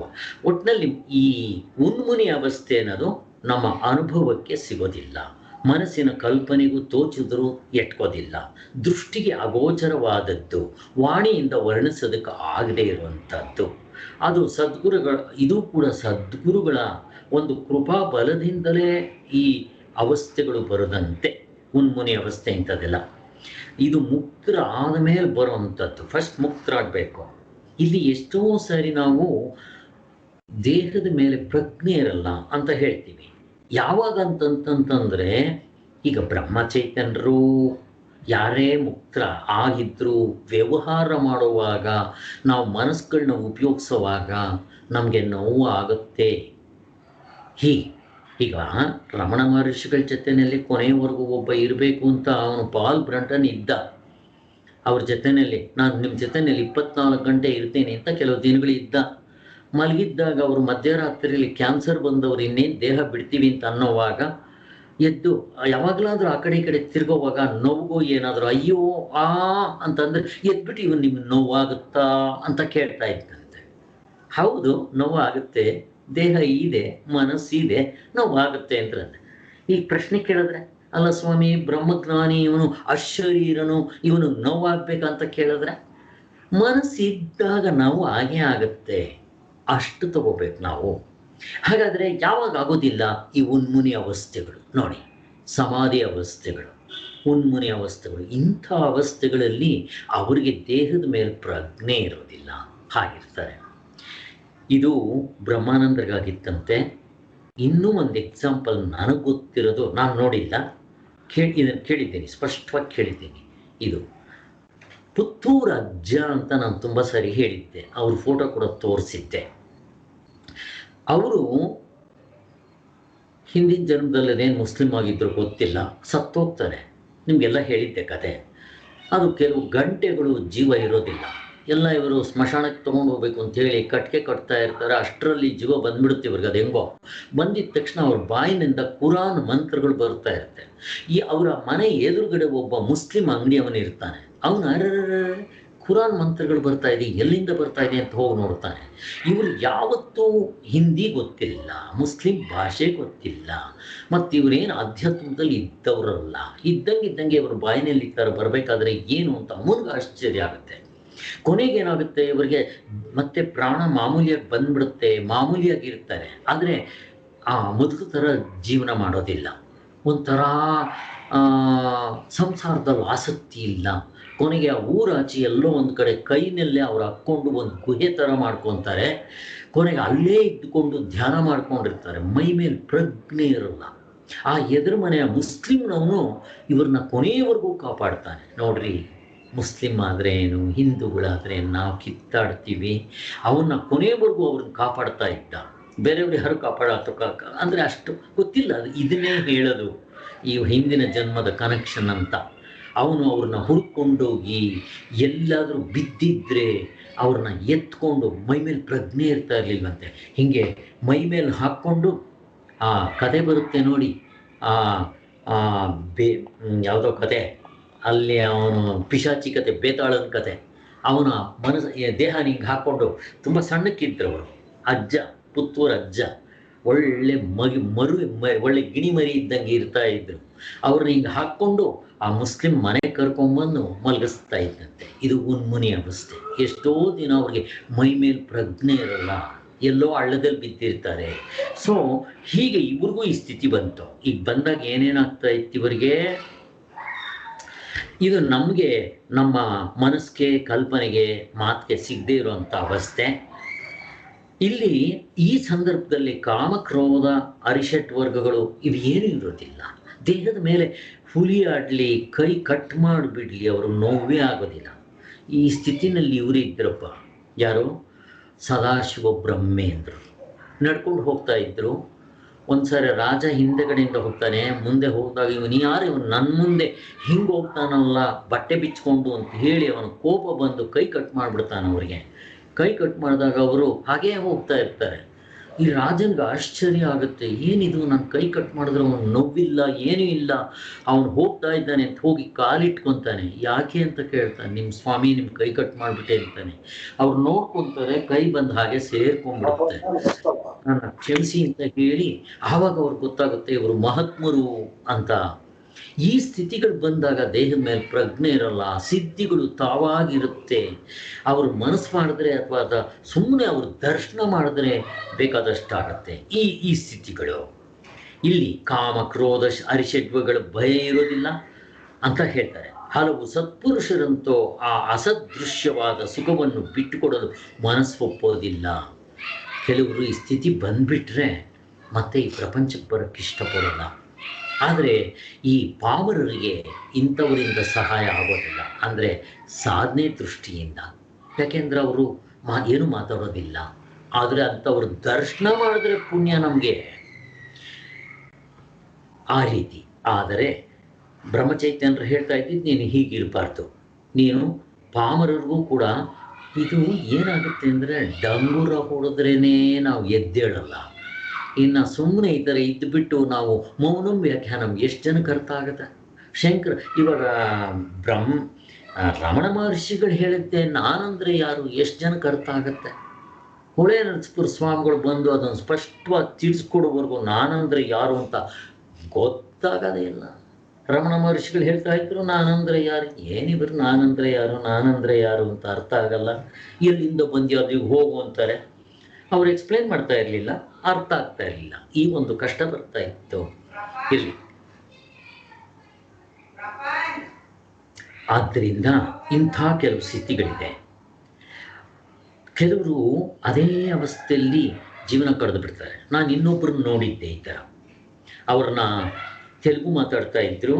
ಬೇರಿಕೆ ಅಂತ ಬೆಂಗಳೂರಿಂದ ಒಂದು 35 ಕಿಲೋಮೀಟರ್ ದೂರದಲ್ಲಿ ನಾನು ತುಂಬ ಜನ ಕರ್ಕೊಂಡು ಹೋಗಿ ಅವ್ರ ದರ್ಶನ ಮಾಡಿಸಿದ್ದೆ. ನಮ್ಮ ಟ್ರಸ್ಟಿಗಳನ್ನೆಲ್ಲ ಒಂದು ವ್ಯಾನ್ನಲ್ಲಿ ಕರ್ಕೊಂಡೋಗಿ ದರ್ಶನ ಮಾಡಿಸಿದ್ದೆ. ಅವರು ನಾನು ಒಂದು 10 ಸಲ ಹೋಗಿರ್ಬೋದು. ಪೋಂಡ ಅಂತ ಅಂದ್ಬಿಡ್ತಾರೆ. ಅವ್ರಿಗೆ ಇಷ್ಟ ಆದರೆ ಊರಿಗೆ ಹೋಗ್ಬಿಟ್ಟು ನನಗೆ ಅವರು ಅದೇನೋ ಒಂದು ಪುಡಿ ಇರುತ್ತೆ ಬೆಳೆದೆಲ್ಲ ಹಾಕ್ಕೊಳ್ಳೋಕ್ಕೆ, ಅದು ಏನು ಪುಡಿ ಅಂತಾರೆ ಅದಕ್ಕೆ, ಏನೋ ಪುಡಿ ಹೇಳ್ತಾರಲ್ಲ ಅವರು, ಏನಂತಾರೆ ಅದಕ್ಕೆ, ಅದೇನೋ ಒಂದು ಥರ ಪುಡಿ, ಅದನ್ನು ತಂದು ಕೊಡು ಅಂತಾರೆ. ಅಥವಾ ಒಂದು ಏನಂತೀರ, ಇದು ಪಗಾಕು ಅಂತಾರೆ ತೆಲುಗಲ್ಲಿ. ಪಗಾಕಲ್ಲ, ಅದು ಇನ್ನೇನೋ ಹೇಳ್ತಾರೆ, ಕಡ್ಡಿ ಪುಡಿ, ಕನ್ನಡದಲ್ಲಿ ಕಡ್ಡಿ ಪುಡಿ ಅಂತೇನೋ ಹೇಳ್ತಾರೆ. ಏನಾದರೂ ಇರಲಿ, ಅದು 1 ಕಿಲೋಮೀಟರ್ ದೂರದಲ್ಲಿ ಇರ್ತಾ ಇತ್ತು ಅವರು ಇದ್ದಿದ್ದ ಜಾಗ. ಯಾರೋ ಒಬ್ರು ರೈತರ ಮನೆಯಲ್ಲಿ ಇರ್ತಾ ಇದ್ರು. ಎಲ್ಲಿ ಸಿಕ್ಕಿದ್ರೆ ಅಲ್ಲೇ ಹುಚ್ಚಿ ಹೊಯ್ಕೊಳ್ಳೋದು, ಬಟ್ಟೆ ಇದ್ರೆ ಉಂಟು ಇಲ್ದಿದ್ರೆ ಇಲ್ಲ, ತಲೆ ಬಾಚ್ಕೊಂಡು ಎಷ್ಟು ದಿನ ಆಗಿರ್ತಾ ಇತ್ತು. ಬೆಂಗಳೂರಿಂದ ಯಾರೋ ಒಬ್ಬರು ಡಾಕ್ಟ್ರ್ ಬಂದು ವಾರಕ್ಕೆ ಒಂದ್ಸರಿ ಒಂದು ನಿಕ್ಕರು ಒಂದು ಶರ್ಟು ಹಾಕ್ಬಿಟ್ಟು ಹೋಗ್ತಾ ಇದ್ರು. ಆ ಕಾಟನ್ದು ಹಳ್ಳಿಯವ್ರು ಹಾಕೊಂತಾರೆ ನೋಡಿ, ಆ ರೆಡ್ಡು ಗ್ರೀನು ಯೆಲ್ಲೋ ಕಲರ್ ಇರುತ್ತೆ ಆ ಬಟ್ಟೆಗಳು, ತುಂಬ ಚೀಪೆಸ್ಟು ಅಂಥದ್ರಲ್ಲಿ ಒಂದ್ಸರಿ ಹೋಲಿಸ್ಬಿಟ್ರೆ ಆಗೋಯ್ತು. ಅವ್ರು ಬಹುಶಃ ಸ್ನಾನ ಮಾಡ್ತಾ ಇರಲಿಲ್ಲ ಅನಿಸುತ್ತೆ. ಈ ಡಾಕ್ಟ್ರ್ ಬಂದು ವಾರಕ್ಕೆ ಒಂದ್ಸರಿ ಅವ್ರಿಗೆ ಸ್ನಾನ ಮಾಡಿಸಿ ಆ ಬಟ್ಟೆ ಬದಲಾಯಿಸ್ಬಿಟ್ಟು ಆ ಬಟ್ಟೆನ ತೊಗೊಂಡು ಹೋಗ್ಬಿಡ್ತಾ ಇದ್ರು ಅವರು. ಇಷ್ಟು ಮಾತ್ರ ಗೊತ್ತು ನಮಗೆ. ಅವರು ಒಂದು ಸಾರಿ ಅಂತೂ ನಾವು ಒಂದು 10 ಸಲ ಹೋದ ಮೇಲೆ ಒಬ್ಬರು ಸನ್ಯಾಸಿಗಳ ಜೊತೆಯಲ್ಲಿ ಹೋಗಿದ್ದೆ. ಆವಾಗ ಒಂದು 10 ಸಲ ಹೋದಾಗ ಪೊಂಡ ನಾಕೇಮನ ತೆಚ್ಚಿ ಹಣ್ಣು ಅಂತಂದ್ರು. ಮಾವಿನ ಕಾಲ, ನಾವು ಹೋಗೊಂದು ಸ್ವಲ್ಪ ಮಾವಿನಣ್ಣು ಕಡ್ಡಿ ಪುಡಿ ತಂದು ಕೊಟ್ವಿ. ನಾವು ಅಂದ್ಕೊಂಡ್ವಿ ನಮ್ಮ ಕೆಲಸ ಆಯಿತು ಅಂತ. ಅಲ್ಲಿ ಹೇಳೋದು ಹಾಗೆ. ಮತ್ತು ಅವರು ಆ ಹಳ್ಳಿಗೆ ಹೋಗ್ಬಿಟ್ಟು, ಆ ಊರಿಗೆ ಹೋಗ್ಬಿಟ್ಟು, ಈಗ ಆಟೋ ರಿಕ್ಷಾ ಇರುತ್ತೆ, ಆಟೋ ರಿಕ್ಷಾದಲ್ಲಿ ಕೂತ್ಕೊಂಡ್ಬಿಟ್ರೆ ಸಾಕು, ಅಥವಾ ಆಟೋ ರಿಕ್ಷಾದವನಿಗೆ ಹಣದ ಸುರುಮಳೆ ಅಂದರೆ ಸುರುಮಳೆನಂತೆ. ಇನ್ಯಾರಾದರೂ ಅಂಗಡಿಗೆ ಹೋಗಿ ಕೂತ್ಕೊಂಡ್ಬಿಟ್ರೆ ಅವತ್ತು ಅವ್ರಿಗೆ ವ್ಯಾಪಾರ ತುಂಬ ಚೆನ್ನಾಗಾಗ್ತಾ ಇತ್ತಂತೆ. ಅವರು ಬೆನ್ನು ಕೇರ್ಸ್ಕೊತಾ ಇದ್ರು, ತಲೆ ಬಾಚಿಸ್ಕೊತಾ ಇದ್ರು. ಅದೇನು ನವೆ ಆಗ್ತಾ ಇತ್ತು ಅಥವಾ ಅಲ್ಲಿ ಬಂದವರು ಪ್ರಾರಬ್ಧ ತೆಗಿತಾ ಇದ್ರು, ಇವು ನಮ್ಗೆ ಅರ್ಥ ಆಗೋದಿಲ್ಲ. ಅವ್ರ ರಸ್ತೆಯಲ್ಲಿ ನಡ್ಕೊಂಡು ಹೋದರೆ ಕುಡಿದವನಂಗೇ ಹೋಗ್ತಾ ಇದ್ರು. ಯಾರೋ ಬಸ್ನವನು ಅವ್ರ ಮೇಲೆ ಬಿಟ್ಬಿಟ್ಟು ಪಾಪ ಅವ್ರು ಪ್ರಾಣ ಬಿಟ್ಬಿಟ್ರು, ಕೊನೆಗೆ ಅಲ್ಲಿ ಸಮಾಧಿ ಮಾಡಿದ್ದಾರೆ. ಹೀಗೆ ಕೆಲವರು ಇರ್ತಾರೆ. ಇದಕ್ಕೆ ಉನ್ಮುನಿ ಅವಸ್ಥೆ ಅಂತ ಹೇಳ್ತಾರೆ. ಈ ಥರದ್ದೆಲ್ಲ ಇರುತ್ತೆ. ಇವ್ರನ್ನ ಬಾಲೋನ್ಮುತ ಪಿಶಾಚಿವತ್ ಅಂತ ಸಂಸ್ಕೃತನಲ್ಲಿ ಹೇಳ್ತಾರೆ. ಹೆಂಗಿರ್ತಾರೆ ಇದ್ರೆ ಮಕ್ಕಳಂಗಿರ್ತಾರೆ, ಎಲ್ಲಿದ್ದರೆ ಸುಮ್ಮನೆ ಅಲ್ಲೇ ಬಿತ್ಕೊಂಡಿರೋದು. ಇಲ್ಲಿ ಪಿಶಾಚಿವತ್ ಅಂತ ಕಲ್ಲು ಹೊಡೆಯೋದು, ಮತ್ತು ಜನಗಳಿಗೆ ಯಾರು ಬರಬಾರ್ದು ಅಂತ ಹೇಳಿದ್ದೆ ಗಲೀಜು ಹಚ್ಕೊಂಡ್ಬಿಡೋದು, ಮತ್ತು ಕಕ್ಕಸ್ನ ಹಚ್ಕೊಂಡ್ಬಿಡೋದು, ಹಿಂಗೆಲ್ಲ ಮಾಡ್ತಾರಂತೆ. ಹಿಮಾಲಯದಲ್ಲಿ ಕೆಲವರು ಹಿಂಗೆ ಮಾಡ್ತಾ ಇದ್ರಂತೆ. ಹೀಗೆ ಈಗ ಹಚ್ಕೊಂಡ್ಬಿಟ್ರೆ ಯಾರು ಜನ ಬರೋದಿಲ್ಲ, ಗಬ್ಬುನಾಥಕ್ಕೋಸ್ಕರ ಬರಬಾರ್ದು ಅಂತ ಇವರು. ಯಾಕೆಂದರೆ ಅವ್ರ ದೃಷ್ಟಿಯಿಂದ ಕಕ್ಕಸ್ಸು ಒಂದೇ, ಪರಮಾತ್ಮನೂ ಒಂದೇ. ಇದನ್ನು ರಾಮಕೃಷ್ಣ ಪರಮಹಂಸರ ಜೀವನ ಚರಿತ್ರೆಯಲ್ಲಿ ನೋಡಿದಾಗಲೂ ಕೂಡ ಒಂದು ಕತೆ ನಿಮ್ಗೆ ಹೇಳಿದ್ದೆ, ನೆನೆಸ್ಕೊಳ್ಳಿ. ಆ ಥರ ಇವರ ವ್ಯವಹಾರವು ಸಣ್ಣ ಹುಡುಗರಂತೆಯೂ ಹುಚ್ಚ ಹಿಡಿದವರಂತೆಯೂ ಪಿಶಾಚಿಗಳಂತೆಯೂ ಇರುತ್ತಂತೆ. ಇಂತಹ ಸಜ್ಜನರು ಲೋಕದಲ್ಲಿ ನಮ್ಮಂಥ ಅಜ್ಞರಿಗೆ ಉಪಯೋಗವಾಗದೆ ಆ ಸುಖವನ್ನು ತಾವು ಮಾತ್ರ ಅನುಭವಿಸ್ತಾ ಇರ್ತಾರೆ. ನಮಗೂ ಉಪಯೋಗ ಆಗೋದಿಲ್ಲ ಅನ್ನೋ ಸುಳ್ಳು. ನೀವು ಸುಮ್ಮನೆ ಅವ್ರ ಹತ್ರ ಇರ್ರಿ, ಸುಮ್ಮನೆ ಅವ್ರ ಹತ್ರ ಇದ್ದರೂ ಸಾಕು, ಅವ್ರ ದರ್ಶನ ಮಾಡಿದ್ರೂ ಸಾಕು. ರಮಣ ಮಹರ್ಷಿಗಳು ಏನೂ ಹೇಳ್ತಾ ಇರಲಿಲ್ಲ. ಅವರ ಕಣ್ಣು ನೋಡಿ ಎಲ್ರಿಗೂ ಹಂಗಾಗೋದಿಲ್ಲ. ಅದು ಯಾಕೆ ಹೇಳಿ ನೋಡೋಣ. ಎಲ್ರಿಗೂ ಹಂಗಾಗೋದಿಲ್ಲ. ಅವ್ರನ್ನ ರಮಣ ಮಹರ್ಷಿಗಳನ್ನ ಎಷ್ಟು ಜನ ದರ್ಶನ ಮಾಡಿದ್ದಾರೆ, ಎಲ್ರಿಗೂ ಹಂಗಾಗಿಲ್ಲ. ಕೆಲವರು ಮಾತ್ರ ಆಗಿದೆ. ನಮಗೆ ಗೊತ್ತಿದ್ದಂಗೆ ಇವರು ಕನಗಾಡ ರಾಮದಾಸರಿಗೆ ಆಗಿದೆ. ನನಗೆ ಇನ್ನೊಬ್ರು ಗೊತ್ತಿದ್ದಂಗೆ ಅವ್ರು ನಾನು ಚೆನ್ನಾಗಿ ನೋಡಿದ್ದೀನಿ ಅವ್ರನ್ನ, ಬೆಳಗೆರೆ ಕೃಷ್ಣ ಶಾಸ್ತ್ರಿಗಳು. ಜೀವನವೇ ಪರಿವರ್ತನೆ ಅವರದು. ಅವರು ಒಂದು ವಾರದಲ್ಲಿ ಅವರ ಹೆಂಡತಿ 5 ಜನ ಮಕ್ಕಳು ಸತ್ತೋಗ್ಬಿಟ್ಟು ಹುಚ್ಚರಾಗ್ಬಿಟ್ಟಿದ್ರು. ಹುಚ್ಚಿನ ಥರ ಸ್ಕೂಲ್ಗೂ ಹೋಗದೆ ತಿರ್ಕೊಂಡಿದ್ರು. ಯಾರೋ ದುಡ್ಡು ಕೊಟ್ಟು ನೀವು ರಮಣ ಮಹರ್ಷಿಗಳ ಆಶ್ರಮಕ್ಕೆ ಹೋಗಿ ಸೇರೋಗ್ತೀರಾ ಅಂತ ಹೇಳಿ ಕಳಿಸಿದ್ರು. ಕೊನೆಗೆ ಅವರು ಅಲ್ಲಿಂದ 6 ತಿಂಗಳಿದ್ದು ಬಂದರು. ಬಂದಾದಮೇಲೆ ಕೊನೆವರೆಗೂ ಮದುವೆ ಮಾಡ್ಕೊಳ್ಲಿಲ್ಲ. ಎಂಥ ದೊಡ್ಡ ಕೆಲಸಗಳು ಮಾಡಿದ್ರು. ಅವರವರ ಅನುಭವ ಹೇಳಿದ್ರು, ನಿಮಗೆಲ್ಲ ಹೇಳಿದ್ದೀನಿ, ಸುಮ್ಮನೆ ನೆನಪು ಕೊಡ್ತಾ ಇದ್ದೀನಿ. ಹೀಗೆ ಉಪಯೋಗ ಆಗೋದಿಲ್ಲ ಅಂತಲ್ಲ, ನಮಗೆ ಹೇಗೆ ಅಂತಂದರೆ ಡಂಗೂರ ಹೊಡೆದು ಎಬ್ಬರಿಸ್ಬೇಕು ಅಂಥವ್ರು ನಾವು. ಅಷ್ಟು ತಮೋಗುಣದಲ್ಲಿರೋರು, ಸೋಂಬೇರಿಗಳು ನಾವು ಅಂತ ನಮಗೆ ಹೇಳ್ಕೋಬೇಕಷ್ಟೆ. ಆದರೆ ಉತ್ತಮಾಧಿಕಾರಿಗಳಿಗೆ ಹಾಗೆ ಆಗುತ್ತೆ. ಮತ್ತಿನ್ನೊಂದು, ಇಂಥ ಮಹಾತ್ಮರು ಇದ್ದರೆ ಅವರ ಮನಸ್ಸು ಶುದ್ಧವಾಗಿರೋದ್ರಿಂದ ಅಲ್ಲಿ 50 ಬುದ್ಧ ಇದ್ದ 50 ಮೈಲಿಗಳ ದೂರದಲ್ಲಿ ಎಲ್ಲೂ ಕ್ರೂರ ಮೃಗಗಳು ಜಗಳ ಆಡ್ತಾ ಇರಲಿಲ್ಲಂತೆ. ಆ ಪ್ರಾಣಿಗಳೇ ಅಷ್ಟು ಸಜ್ಜನವಾಗಿ ಆಗ್ಬಿಟ್ರೆ ಮನುಷ್ಯ ಯಾಕಾಗಲ್ಲ? ಅದಕ್ಕೋಸ್ಕರನೇ ಅದರ ಬೆನಿಫಿಟ್ ಇರುತ್ತೆ. ಬಟ್ ನಮ್ಮಂಥವ್ರಿಗೆ ಕೆಲವರಿಗೆ ಈ ಪಾವರರಿಗೆ ಉಪಯೋಗ ಆಗದೆ ಇರ್ಬೋದು. ಅಂಥವ್ರಿಗೆ ಬ್ರಹ್ಮಚೈತನ್ಯರ ಥರ ಬ್ರಹ್ಮಾನಂದರ ಕೊನೆಗೆ ಬಂದು ಪ್ರವಚನ ಮಾಡೋದು ಎಲ್ಲ ಮಾಡ್ತಾರಲ್ಲ, ಹಂಗೆ ಆಗಬೇಕು ಅಂತ ಹೇಳ್ತಾರೆ.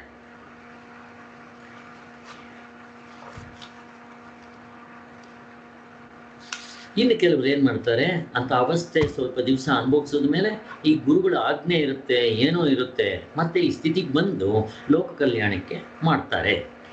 ನಮ್ಮ ಮಹಾರಾಜರು ಇಬ್ಬರು ಗುರುಗಳಂತೆ ಅವರಿಗೆ. ಅದೇನೋ ನಮ್ಮ ಇದರಲ್ಲಿ ಎಲ್ರಿಗೂ ಇಬ್ಬರು ಗುರುಗಳು ಅಂತ ಹೇಳ್ತಾರೆ. ಮಹಾರಾಜರಿಗೆ ಇಬ್ಬರು ಗುರುಗಳು, ನಮ್ಮ ಮಾತಾಜಿ ಅವ್ರಿಗೆ ಇಬ್ಬರು ಗುರುಗಳು. ಇಬ್ಬರು ಗುರುಗಳು ಯಾರು ಅಂತಂದರೆ ಸ್ವಾಮೀಜಿ ಒಬ್ಬರು, ಮಹಾರಾಜರು ಒಬ್ಬರು. ಅದೇನೋ ನಮಗೂ ಇಬ್ಬರು ಗುರುಗಳು.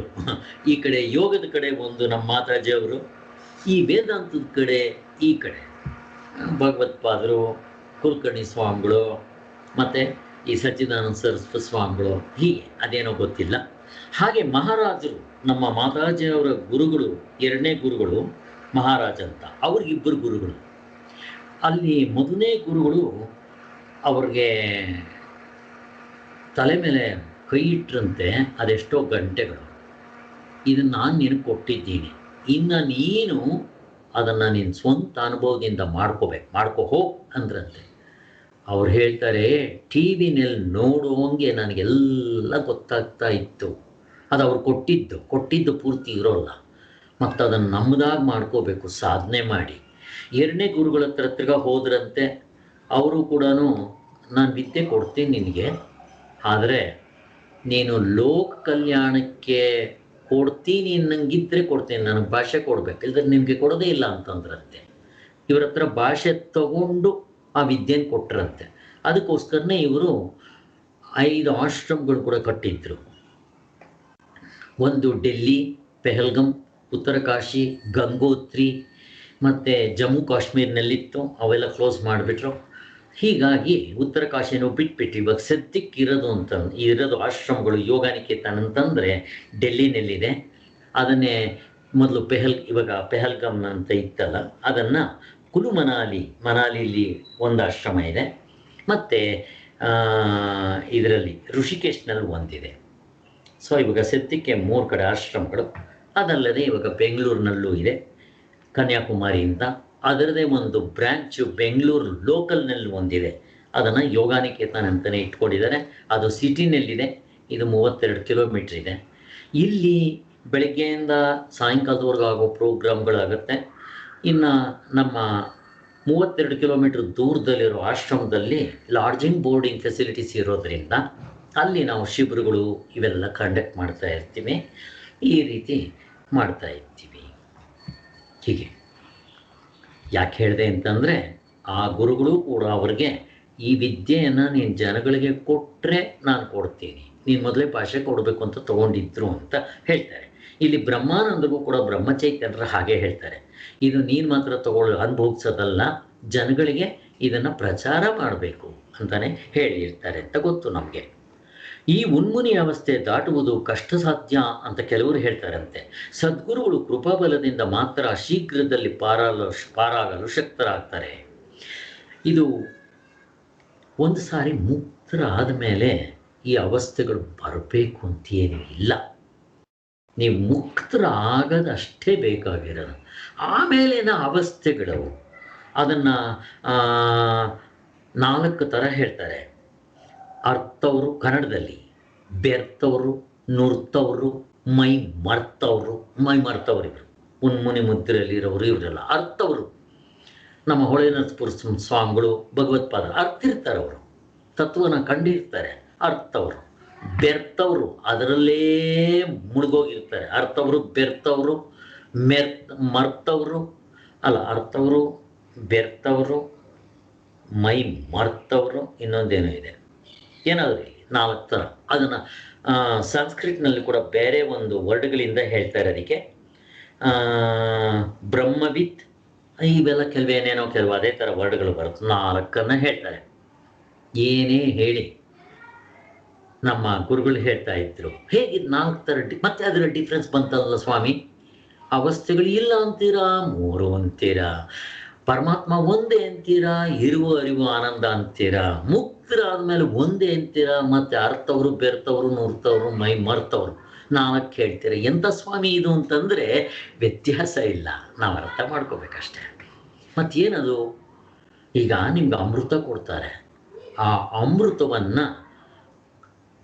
ಮಣ್ಣು ಲೋಟದಲ್ಲಿ ಕೊಡ್ತಾರೆ, ಸ್ಟೀಲ್ ಲೋಟದಲ್ಲಿ ಕೊಡ್ತಾರೆ, ಬೆಳ್ಳಿ ಲೋಟದಲ್ಲಿ ಕೊಡ್ತಾರೆ, ಚಿನ್ನದ ಲೋಟದಲ್ಲಿ ಕೊಡ್ತಾರೆ.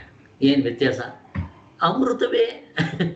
ಅಲ್ಲಿ ಕುಡಿಯೋ ಲೋಟ ಚಿನ್ನ ಇರ್ಬೋದು, ಬೆಳ್ಳಿ ಇರ್ಬೋದು, ಹಿತ್ತಾಳೆ ಇರ್ಬೋದು, ತಾಮ್ರ ಇರ್ಬೋದು, ಮಣ್ಣಿಂದ ಇರ್ಬೋದು. ಇದ್ಕೊಳ್ಳಿ ಬಿಡಿ, ನಿಮ್ಗೇನು ಆ ದೇಹ ಹೆಚ್ಚು ಕಡಿಮೆ ಇರ್ಬೋದು ಇವುಗಳಿಂದ. ಅಂದರೆ ಒಬ್ಬ ಪಿಶಾಚಿ ಥರ ಇರ್ಬೋದು, ಒಬ್ಬರು ಮಕ್ಕಳ ಥರ ಇರ್ಬೋದು, ಇನ್ನೊಬ್ಬ ಬಂಡೆ ಥರ ಬಿದ್ದಿರ್ಬೋದು, ಸುಮ್ಮನೆ ಒಂದು ಕಡೆ ಬಿದ್ಕೊಂಡಿರ್ತಾರೆ, ಈ ಥರದ್ದೆಲ್ಲ ಇರ್ತಾರೆ ಅಂತ ಹೇಳ್ತಾರೆ. ಹೀಗೆ ಈ 4 ಥರ ಮುಕ್ತರಾದವರಲ್ಲಿ ಹಿಂಗೆಲ್ಲ ಹೇಳ್ತಾರೆ. ಬಂಗಾರವನ್ನು ಅಗ್ನಿಯಲ್ಲಿ ಪುಟಕ್ಕೆ ಹಾಕಿ ಶುದ್ಧ ಮಾಡುವಂತೆ ಸಶಿಷ್ಯರಿಗೆ ಈ ಮುನ್ಮುನಿ ಅವಸ್ಥೆ, ಅಗ್ನಿ ಪರೀಕ್ಷೆ ಇವೆಲ್ಲ ಹೊಂದೋದಿಲ್ಲ. ಇದು ಮುಕ್ತರಾದ್ಮೇಲೆ ಮತ್ತಿರ್ಗೆ ಎನ್ನೆಂಥದ್ದು ಅಗ್ನಿ ಪರೀಕ್ಷೆ ಗೊತ್ತಿಲ್ಲದೆ ಇರೋರಿಗೆ ಬರೀತಾರೆ. ಇದನ್ನೇ ನಮ್ಮ ಮಿಸ್ಲೀಡ್ ಮಾಡೋದು. ನಾವೇನು ಮಾಡಬೇಕು? ನಮ್ಗೆ ಎಷ್ಟು ಬೇಕೋ ಅಷ್ಟು ತಗೋಬೇಕು. ಇಲ್ಲ, ಈಗ ಒಂದ್ಸಾರಿ ಮುಕ್ತರಾದು ಅಂತ ಹೇಳಿ ಇಂಥಗ ಅಗ್ನಿ ಪರೀಕ್ಷೆ ಅಂತ ಅದು ಮಣ್ಣು ಹೊಂದೋದಿಲ್ಲ. ಯಾಕೆ ಹಿಂಗೆ ಹೇಳ್ತಾರೆ ಅಂತಂದರೆ, ಈಗ ಕೆಲವರು ಮುನ್ಮುನಿ ಅವಸ್ಥೆ ಬಂದಿರೋದಲ್ಲ, ಅದಕ್ಕೆ ನಮ್ಮ ಹೊಳೆ ನರಸೀಪುರ ಸ್ವಾಮಿಗಳು ಈ ಕನ್ಫ್ಯೂಷನ್ಗಳು ಇರಬಾರ್ದು ಅಂತಾನೆ ಅಮೃತವನ್ನೇ 4 ಪಾತ್ರೆಗಳಲ್ಲಿ ಕುಡಿದ್ರೆ ಅಮೃತವೇ, ಅದರಲ್ಲಿ ವ್ಯತ್ಯಾಸ ಇಲ್ಲ. ಆ ದೃಷ್ಟಿಯಿಂದ ಇವರು ಇಲ್ಲೆಲ್ಲ ಇದು ನೋಡಿ ತಪ್ಪು ಬರುತ್ತೆ. ಇದು ಕೊನೆಗೆ ಏನಾಗುತ್ತೆ? ಹಾಗಾದ್ರೆ ಅವ್ರು ಸಾಧನೆ ಮಾಡೋದು ಮುಕ್ತರಾಗ್ಲಿಲ್ವಾ?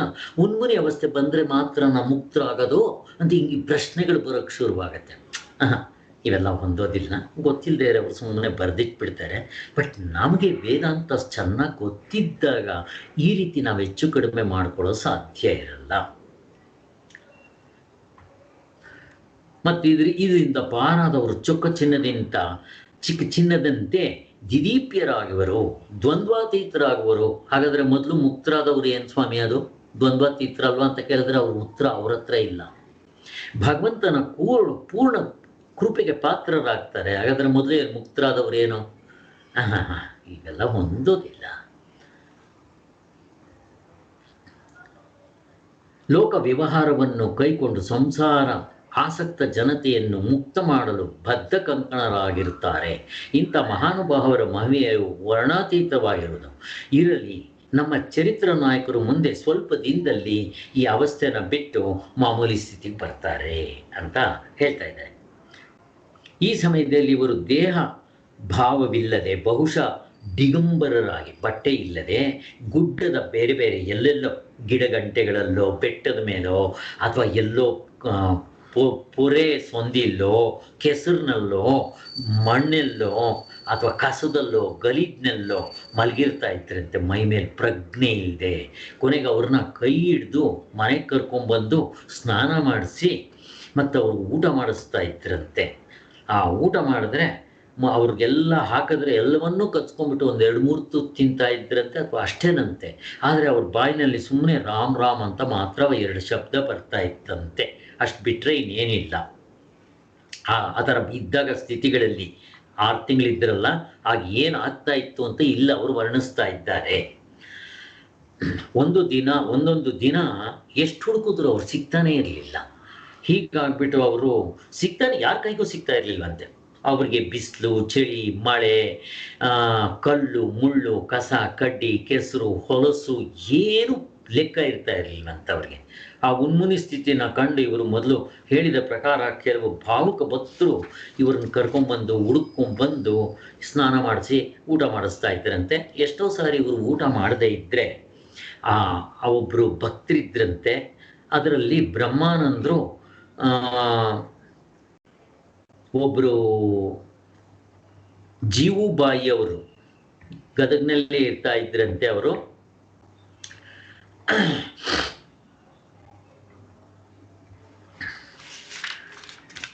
ಇದಲ್ಲ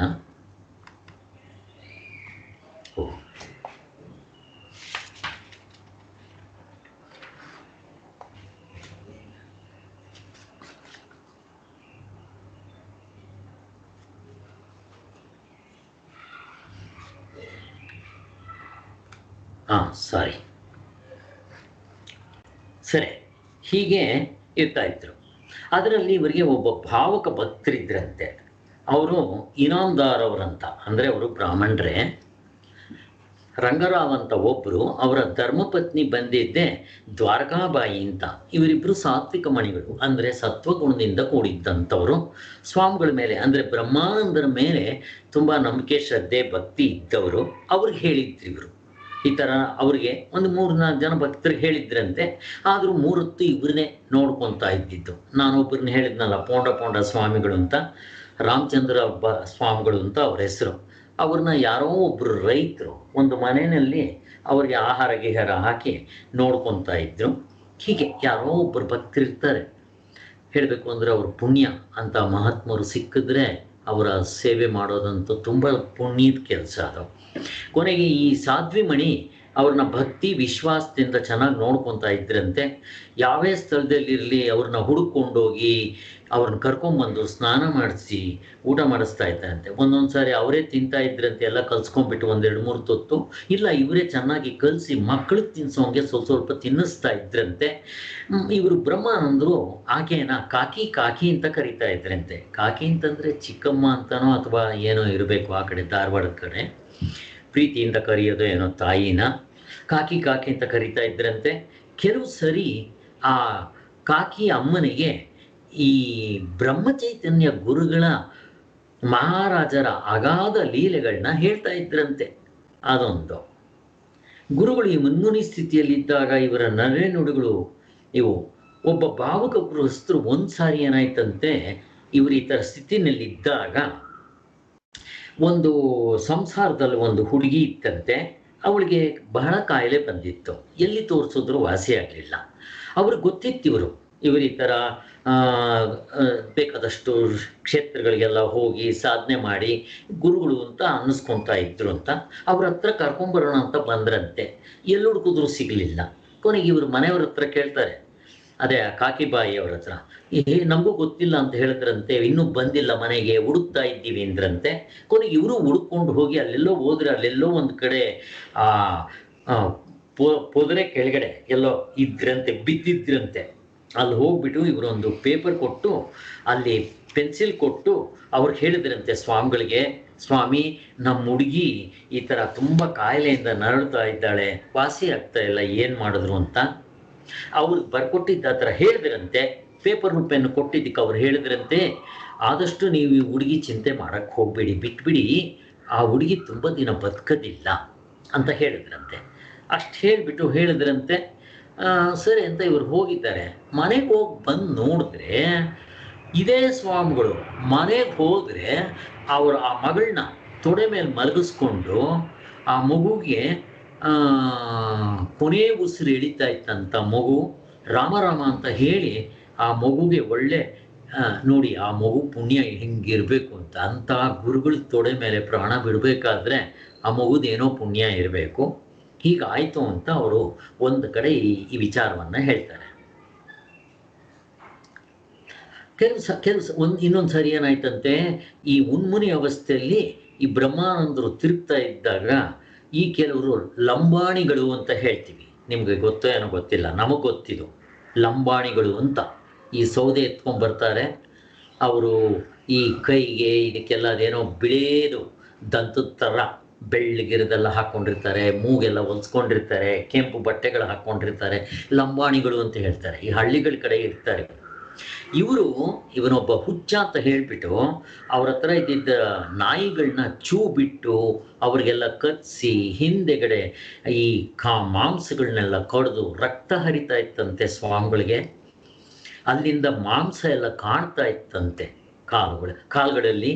ಕೊನೆಗೆ ಈ ಕಾಕಿ ಬೂವ ಇರ್ತಾ ಇದ್ರಲ್ಲ, ಅವ್ರಿಗೆ ವಿಚಾರ ಎಲ್ಲ ಗೊತ್ತಾಗಿ ಅವರು ಈ ಲಂಬಾಣಿಗರನ್ನ ಹಿಡ್ಕೊಂಡ್ಬಂದು ಚೆನ್ನಾಗಿ ಹೊಡಿಬೇಕು ಅಂತ ಹೇಳಿ ಅವ್ರನ್ನೆಲ್ಲ ಕರ್ಕೊಂಡ್ಬಂದು ಅವ್ರಿಗೆ ಏನಾದರೂ ಶಿಕ್ಷೆ ಕೊಡಬೇಕು ಅಂತ ಹೇಳಿ ಅವ್ರು ಯೋಚನೆ ಮಾಡ್ತಾ ಇದ್ರಂತೆ. ನಮ್ಮ ಬ್ರಹ್ಮಾನಂದರು ಗೊತ್ತಾಗಿದ ತಕ್ಷಣ ಅವ್ರು ಹೇಳಿದ್ರಂತೆ, ಏನು ಮಾಡಬೇಡಿ, ಅವ್ರಿಗೆ ಗೊತ್ತಿಲ್ಲ ಪಾಪ ಅಂತ ಹೇಳಿ ಅವ್ರನ್ನ ಕರ್ಕೊಂಡ್ಬಂದು ಅವ್ರಿಗೆ ಊಟ ಬಡಿಸ್ಬಿಟ್ಟು ಹೊಟ್ಟೆ ತುಂಬ ಊಟ ಹಾಕ್ಬಿಟ್ಟು ಕಳಿಸಿ. ಅವ್ರಿಗೆ ಅದು ಗೊತ್ತಿಲ್ಲ ಅಂತಂದ್ರೆ ಮುಕ್ತರಾದವರು ಹೇಗೆ ನಡ್ಕೊತಾರೆ ಅಂದರೆ ಈ ವಿಚಾರದಿಂದ ಗೊತ್ತಾಗದು. ಎಷ್ಟು ಜನ ಶಿಷ್ಯರಿದ್ದಾರೆ, ಎಷ್ಟು ಆಶ್ರಮ ಇದೆ, ಎಷ್ಟು ಇವ್ರ ಹೆಸರಿದೆ, ಬಿರ್ದಿದೆ, ಇದಲ್ಲ. ಬ್ರಹ್ಮಜ್ಞಾನಿ ಆದವನು ಅಥವಾ ಬ್ರಹ್ಮಜ್ಞಾನದ ಸಾಧನೆಯಲ್ಲಿರೋವನು ನಡ್ಕೊಳ್ಳೋ ರೀತಿ ಎಂಥದ್ದು ಅದ್ರ ಮೇಲೆ ಡಿಪೆಂಡ್ ಆಗುತ್ತೆ ಹೊರತು ಅವನ ಬಿರುದುಗಳು, ಅವನ ಪಾಂಡಿತ್ಯ ಅಲ್ಲ. ಇದು ಇಂಪಾರ್ಟೆಂಟ್. ಇವರು ಸಾಧನ ಹಂತದಲ್ಲೇ ಹೀಗಿದ್ದವರು ಇನ್ನು ಮುಕ್ತರಾದ ಮೇಲೆ ಯಾರ ಮೇಲಾದರೂ ಸೇಟ್ ತೀರಿಸ್ಕೋಬೇಕು ಅಥವಾ ಅವ್ರು ಗೊತ್ತಿಲ್ಲದೆ ಮಾಡ್ತಾರೆ. ಜೀಸಸ್ ಏನು ಮಾಡ್ದ ಹಾಗೆ. ಈ ಪ್ರಕಾರ ಉನ್ಮುನಿ ಸ್ಥಿತಿಯಲ್ಲಿ ಅವರು ಮಾನಾಭಿಮಾನ, ಸುಖ ದುಃಖ, ಸಂತೋಷ, ದ್ವಂದ್ವಗಳ ಲಕ್ಷಣವಿಲ್ಲದೆ ಅವಧೂತರಂತೆ, ಇದನ್ನ ಅವಧೂತರ ಸ್ಥಿತಿ ಅಂತಲೂ ಕರೀತಾರೆ. ಅವಧೂತರು ಅಂತ ಸಂಚರಿಸ್ತಾ 6 ತಿಂಗಳ ಕಾಲ ಹೀಗೆ ಕಳೆದ್ರಂತೆ. ಹಾಗೆನ ಜನ ಅವ್ರನ್ನೆಲ್ಲ ನೋಡಿದ್ದೆ, ಅವ್ರಿಗೆಲ್ಲ ಇವ್ರನ್ನ ನೋಡಿ ತುಂಬ ಮೊದಲೇ ಇವ್ರ ವಿಚಾರ ಗೊತ್ತಿತ್ತು ಕೆಲವರಿಗೆ. ಯಾಕೆ ಅಂತಂದರೆ ಇವರು ಪಂಡಿತರಾಗಿದ್ದರು. ಕೊನೆಗೆ ಇವರು ನಾನು ಮದುವೆ ಮಾಡ್ಕೊಳ್ಳೋದಿಲ್ಲ ಅಂತ ಹೇಳಿ ಕೊನೆಗೆ ನಾನು ಗುರುಗಳನ್ನ ಹುಡ್ಕೊಂಡು ಹೋಗ್ತೀನಿ ಉತ್ತರದ ಕಡೆಗೆ ಅಂತ ಹೋಗಿದ್ದು ಎಲ್ಲ ಗೊತ್ತಿತ್ತು ಆ ಊರುಗಳಲ್ಲಿ, ಸುತ್ತಮುತ್ತಲು ಇರೋ ಊರುಗಳಲ್ಲಿ. ಹಾಗಾಗಿ ಇವರು ಕಂಡ್ರೆ ತುಂಬ ಒಂದು ಗೌರವ ಮೊದಲಿಂದ. ಅದರ ಜೊತೆಗೆ ಇವರು ಭಾಗವತ ಹೇಳಿದ್ರೆ ತುಂಬ ಮಧುರವಾಗಿರ್ತಾ ಇತ್ತಂತೆ, ಕೇಳೋದಕ್ಕೆ ತುಂಬ ಚೆನ್ನಾಗಿರ್ತಾ ಇತ್ತಂತೆ. ಹಿಂದೆ ಕೆಲವರು ಹೇಳಿದರು ಈ ಪಕ್ಷಿಗಳು ಕೂಡ ಆ ಭಾಗವತ ಇವ್ರು ಹೇಳ್ತಾ ಇದ್ದರೆ ಗಲಾಟೆ ಮಾಡದೆ ಕೂತ್ಕೊಂಡು ಕೇಳ್ತಾ ಇತ್ತಂತೆ, ಹೀಗೆ ಹೇಳ್ತಾರೆ.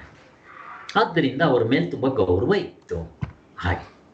ಹೀಗೆ ಮೌನಧಾರಗಳಾಗಿ ಕೆಲವು ಕಾಲ ಗದಗಿನ ಭೀಷ್ಮ ಕೆರೆ ಹತ್ತಿರ ಇರುವ ತೋಟದಲ್ಲಿ ವಾಸ ಮಾಡ್ತಾ ಇದ್ರು. ಹೀಗೆ ಮೌನವಾಗಿ ಬೇರೆ ಇರ್ತಾ ಇದ್ರು. ಆ ಸಮಯದಲ್ಲಿ ಗೊಂದವಲಿ ಕಡೆ ಮಹಾರಾಜರ ಕಡೆಯಿಂದ ಯಾರೋ ಒಬ್ಬರು ಭಕ್ತರು ಬಂದಿದ್ರಂತೆ. ಯಾರೋ ಇಲ್ಲಿ ಇವರೊಬ್ಬರು ಭಕ್ತರಿದ್ದಾರೆ ಅಂತ ನೋಡ್ಕೊಂಡು ಬಂದಿದ್ರಂತೆ. ಅವರು ಗೋಕರ್ಣ ಕ್ಷೇತ್ರಕ್ಕೆ ಹೋಗ್ತಾ ಇದ್ದೀವಿ ಅಂತ ಹೇಳಿದ್ರಂತೆ. ಅದನ್ನ ಹೇಳಕ್ಕೆ ಇವರು ಹೇಳಿದ್ರಂತೆ, ಮುಖದಲ್ಲಿ ಮಂದಹಾಸ ಮಾಡ್ತಾ ತಮ್ಮ ಅಮೃತ ವಾಣಿಯಿಂದ ಒಂದು ಹಾಡನ್ನೇ ಹೇಳ್ತಾರಂತವರು. ಸದ್ಗುರ ಚರಣ ಅದೇ ಗೋಕರ್ಣ, ಅದೇ ಮಹೇಶ್ವರ ಅಂತಂದ್ಬಿಟ್ಟು ಹಾಡು ಹಾಡ್ತಾರಂತೆ. ಸೊ ಅವ್ರು ಕೇಳಿದವರಿಗೆ ಬಾ ಗುರುಗಳ ಮೇಲೆ ಎಂಥ ಒಂದು ಭಕ್ತಿ ಶ್ರದ್ಧೆ ಇಟ್ಕೊಂಡಿದ್ದಾರೆ ಅಂತ ಹೇಳ್ತಾ ಇದ್ರು ಅಂತ ಅವರು ಹೊಗಳ್ತಾರಂತ ಅವ್ರನ್ನ. ಈ ಉತ್ಕಟ ಗುರುಭಕ್ತಿಯನ್ನ ಸದ್ಗುರುನಾಥನಲ್ಲಿದ್ದ ಅಕೃತಿಮ ಪ್ರೇಮವನ್ನು ಕಂಡು ಆಶ್ಚರ್ಯಪಟ್ಟರಂತೆ. ಅವರಲ್ಲಿರುವ ಗುರುಭಕ್ತಿಗೆ ಧನ್ಯವಾದಗಳನ್ನು ಅರ್ಪಿಸಿದ್ರಂತೆ.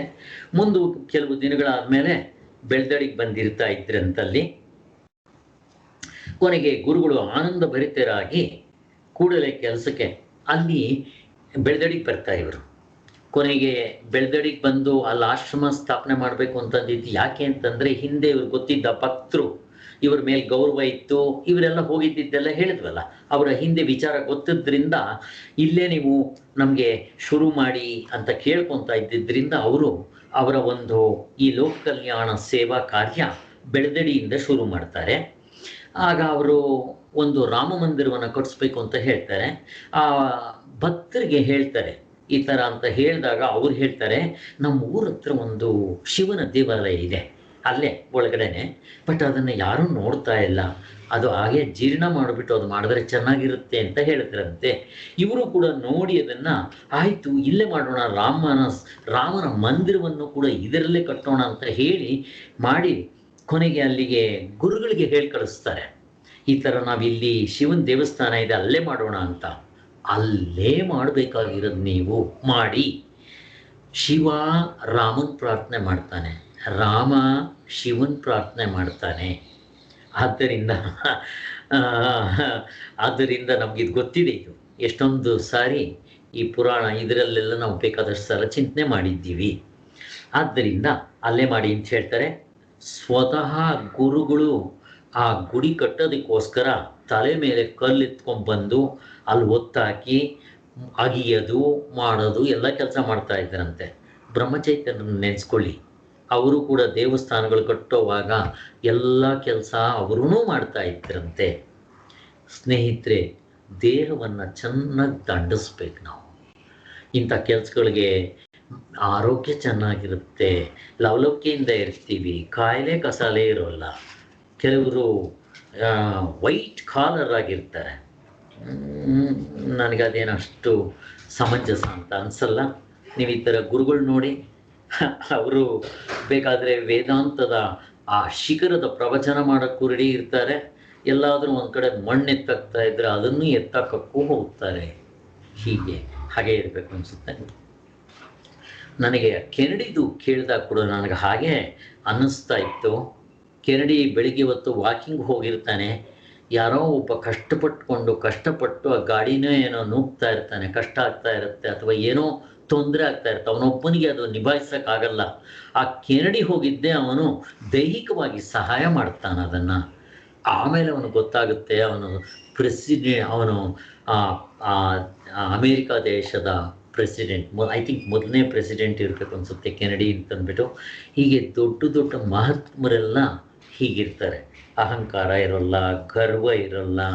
ಹೀಗೆ ಒಟ್ಟಿನಲ್ಲಿ ಹೀಗೆ 1-2 ತಿಂಗಳು ಆ ಮಂದಿರ ಕಟ್ಟಿಸ್ತಾರೆ. ಕೊನೆಗೆ ಅದೆಲ್ಲ ಆಗುತ್ತೆ. ಮಹಾರಾಜರಿಗೂ ಕೂಡ ತಿಳಿಸ್ತಾರೆ, ತುಂಬ ಸಂತೋಷ ಆಗುತ್ತೆ. ಕೊನೆಗೆ ಇವರು ಆ ಮಹಾರಾಜರಲ್ಲಿಗೆ ಬಂದು ಅದನ್ನು ಓಪನಿಂಗ್ ಸೆರೆಮನಿ ಥರ ಮಾಡಲಿ ಅಂತ ಹೇಳಿ ಬೇಕಾದಷ್ಟು ವ್ರತಗಳ ಥರ ಮಾಡ್ತಾರೆ. ಅದೇ ರೀತಿ ಬ್ರಹ್ಮಾನಂದರು ಬಂದು ಅಲ್ಲಿ ಅವನ್ನೆಲ್ಲ ಸ್ಥಾಪನೆ ಮಾಡ್ತಾರೆ. ಕೊನೆಗೆ ಇವರು 10 ದಿವಸ ಕೊನೆಗೆ ಬ್ರಹ್ಮಾನಂದರು ಒಂದ್ಸಾರಿ ಏನಾಗುತ್ತೆ ಬರ್ತಾರೆ. ಬಂದಿದ್ದೆ ಇದೇ ಒಂದು ಬೆಳ್ದಡಿಗೆ ಬರ್ತಾರೆ. ಬಂದಿದ್ದೆ ಕೆಲವರು ಭಕ್ತರನ್ನ ಕೇಳ್ತಾರಲ್ಲಿ, ಯಾರನ್ನೋ ಇರ್ತಾರಲ್ಲಿ, ಹೇಳ್ತಾರೆ ಬ್ರಹ್ಮಾನಂದರು ಎಲ್ಲಿದ್ದಾರೆ ಅಂತ. ಬ್ರಹ್ಮಾನಂದರು ಯಾರು ಇಲ್ಲವಲ್ಲ ಇಲ್ಲಿ ಅಂತ ಹೇಳ್ತಾರೆ ಬ್ರಹ್ಮಚೈತನ್ಯರಿಗೆ. ಆಗ ಅಲ್ಲಿ ಪಕ್ಕದ ಬೇರೆಯವರಿದ್ದವ್ರು ಹೇಳ್ತಾರೆ, ಮೊದಲು ಅವರು ಅನಂತ ಶಾಸ್ತ್ರಿಗಳು ಅಂತ ಆಗಿದ್ರು ಅಂತ. ಆ ಊರಿನವ್ರಿಗೆ ಬ್ರಹ್ಮಾನಂದ ಅಂತ ಹೆಸರು ಯಾರಿಗೂ ಗೊತ್ತೇ ಇಲ್ಲ. ಹಾಗಾಗಿ ಕೊನೆಗೆ ಓಹೋ ಅನಂತ ಶಾಸ್ತ್ರಿಗಳ ಗುರುಗಳ ಅಲ್ಲಿರ್ತಾರೆ ನೋಡ್ರಿ ಅಂತ ಹೇಳಿ ಕಳಿಸ್ತಾರೆ. ಕೊನೆಗೆ ಅವರು ಹೇಳಿ ಕಳಿಸ್ತಾರಂತ ಒಬ್ಬರು ಶಿಷ್ಯನ ಕೈನಲ್ಲಿ, ಈ ಥರ ಬ್ರಹ್ಮಚೈತನ್ಯರು ಬಂದಿದ್ದಾರೆ ಬನ್ನಿ ಅಂತ. ಹೋಗಿ ಒಬ್ಬರು ಹೇಳಿದ ತಕ್ಷಣ ಬ್ರಹ್ಮಾನಂದರಿಗೆ ತುಂಬ ಸಂತೋಷ ಆಗಿ ಆ ಬೇಲಿ ಮುಳ್ಳು ಏನು ಗತಿಸ್ದೆ ಅವುಗಳನ್ನ ದಾಟ್ಕೊಂಡು ಬಂದು ಅವ್ರ ಎದುರುಗಡೆ ನಿಂತ್ಕೊಂಡು ಪ್ರತ್ಯಕ್ಷ ದೇವ್ರು ನೋಡಿದಷ್ಟು ಆನಂದ ಆಗುತ್ತಂತೆ. ಹೀಗೆ ಅವ್ರನ್ನ ಹಾಡಿ ಹೊಗಳಿ ಎಲ್ಲ ಆಗುತ್ತೆ. ಅಲ್ಲಿ ಅವರು 10 ದಿವಸಗಳ ಕಾಲ ಇರ್ತಾರಂತೆ. ಆ 10 ದಿವಸ ಕಾಲದಲ್ಲಿ ಎಲ್ಲರಿಗೂ ಯಾರು ಬ್ರಹ್ಮಚೈತನ್ಯರು ಅಲ್ಲಿ ಪ್ರತಿದಿನ 200 ಅವ್ರ ಜೊತೆಯಲ್ಲೇ 200 ಜನ ಬಂದಿದ್ದರಂತೆ. ಹಾಗಾಗಿ ಇವರು ಕೊನೆಗೆ ಇವರು ಕೂಡ ಯಾರೋ ಬ್ರಹ್ಮಾನಂದರು ಕೂಡ ಬಟ್ಟೆ ಕಟ್ಕೊಂಡು ಅಂದರೆ ಬಟ್ಟೆ ಗಿಟ್ಟೆ ಕಟ್ಕೊಂಡು ಅಂದರೆ ಟಬಲ್ ಗಿಬಲ್ ಕಟ್ಕೊಂಡು ಎಲ್ಲ ಜನಗಳಿಗೂ ಬಡಿಸ್ತಾ ಇದ್ರಂತೆ. ಹೀಗೆ ಅದಕ್ಕೋಸ್ಕರ ಅವರು ಒಂದು ಹಾಡು ಕೂಡ ಹಾಡಿದ್ದಾರೆ. ಇವರು ಮಾಡ್ತಾ ಇದ್ದಿದ್ದು ಒಂದೊಂದು ಸಾರಿ 20 ಜನಕ್ಕೆ ಇರೋಷ್ಟು ಅಡುಗೆಯಲ್ಲಿ 200 ಜನಕ್ಕೆ ಬಡಿಸ್ತಾ ಇದ್ರಂತೆ. ಇದೆಲ್ಲ ಬ್ರಹ್ಮಚೈತನ್ಯರ ಒಂದು ಪವಾಡ ಅಂತ ಹೇಳ್ತಾರೆ. ಅದಕ್ಕೋಸ್ಕರ ನಮ್ಮ ಬ್ರಹ್ಮಾನಂದರು ಒಂದು ಹಾಡಿನಲ್ಲಿ ಬರೆದಿದ್ದಾರಂತೆ, 1 ಪಾವಿನ ಅನ್ನವನ್ನ 1000 ಮಂದಿಗೆ ಉಣಿಸಿದವನೇ ಅಂತ ಹಾಡಿನಲ್ಲೂ ಕೂಡ ಅವರು ಹಾಡಿದ್ದಾರೆ. ಇದೇ ಅರ್ಥಕ್ಕೋಸ್ಕರ ಅಂತ ಹೇಳ್ತಾರೆ. ಇಲ್ಲಿ ಬ್ರಹ್ಮಚೈತನ್ಯರು ಕೂಡ ಎಲ್ರಿಗೂ ಹೇಳ್ತಾ ಇದ್ದಿದ್ದು ಭಗವತ್ ನಾಮಸ್ಮರಣೆ ಮಾಡುವುದೇ ಇವರ ಉಪದೇಶದ ಸಾರವಾಗಿತ್ತು. ನಾಮಸ್ಮರಣೆ ಹೊರತು ಈ ಕಾಲದಲ್ಲಿ ಹೆಚ್ಚಿನದು ಯಾವುದೂ ಇಲ್ಲ ಭವರೋಗ ನಿವಾರಣೆಗೆ. ಎಲ್ಲರೂ ನೀವು ನಾಮಸ್ಮರಣೆಯನ್ನು ಮಾಡ್ರಿ ಅಂತ ಎಲ್ರಿಗೂ ಹೇಳ್ತಾ ಇದ್ರಂತೆ. ಇದಕ್ಕೆ ಬ್ರಹ್ಮಾನಂದರ ಪ್ರತ್ಯಕ್ಷ ಸಾಕ್ಷಿಯಾಗಿದ್ದಾರೆ. ಇವರಂತೆ ಇದೇ ಜನ್ಮದಲ್ಲಿ ಮುಕ್ತರಾಗಬೇಕು ಅಂತ ಯಾರು ಇಚ್ಛೆ ಇರುತ್ತೋ ಅವರು ಈ ನಿಷ್ಠೆಯಿಂದ ಸದಾಕಾಲ ನಾಮಸ್ಮರಣದಲ್ಲಿ ಮಗ್ನರಾದರೆ ರಾಮಚಂದ್ರನು ನಿಶ್ಚಿತವಾಗಿ ಅವರನ್ನು ಮುಕ್ತರನ್ನಾಗಿ ಮಾಡ್ತಾನೆ ಅಂತ ಹೇಳ್ತಾ ಇದ್ರಂತೆ. ಹೀಗೆಲ್ಲ ಬೇಕಾದಷ್ಟು ಜನಗಳಿಗೆ ಪ್ರೋತ್ಸಾಹ ಕೊಟ್ಟು ಹೇಳ್ತಾ ಇದ್ರಂತೆ. ಕೊನೆಗೆ ಅವರು ಇನ್ನು ಮೇಲೆ ಆದರೂ ನೀವು ಬ್ರಹ್ಮಾನಂದರು ಹೇಗೆ ಹೇಳ್ತಾರೋ ಕೇಳ್ಕೊಂಡಿದ್ರೆ ನೀವು ನಿಜವಾಗ್ಲೂ ಮುಕ್ತರಾಗ್ತೀರಾ ಅಂತ ಎಲ್ಲ ಅವ್ರನ್ನ ಹೇಳ್ತಾ ಇದ್ರಂತೆ.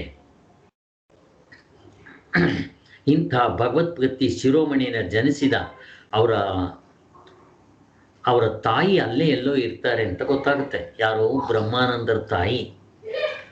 ಆಗ ಬ್ರಹ್ಮಚೈತನ್ಯರು ಅವ್ರ ತಾಯಿನ ಕರೆಸ್ಕೊತಾರೆ. ಕರೆಸಿ, ಅಮ್ಮ ನೀನು ಇಂಥ ಬ್ರಹ್ಮಾನಂದರು ಅನ್ನೋ ಪುತ್ರನಿಗೆ ಜನ್ಮ ಕೊಟ್ಟಿದೀಯಾ, ನೀನು ಎಷ್ಟು ಶ್ರೇಷ್ಠವಂತಳು ಅಂತ ಹೇಳಿ ಆಕೆನ ಹೋಗಲಿ ಮಾಡಿ ಆಕೆಗೆ ಒಂದು ಸೀರೆ ಬಟ್ಟೆ ಇಂಥವನ್ನೆಲ್ಲ ಕೊಟ್ಟು ಊಟ ಮಾಡಿಸಿ 1 ರೂಪಾಯಿ ನಾಣ್ಯವನ್ನು ಕೂಡ ಆಕೆಗೆ ಕೊಟ್ರಂತೆ.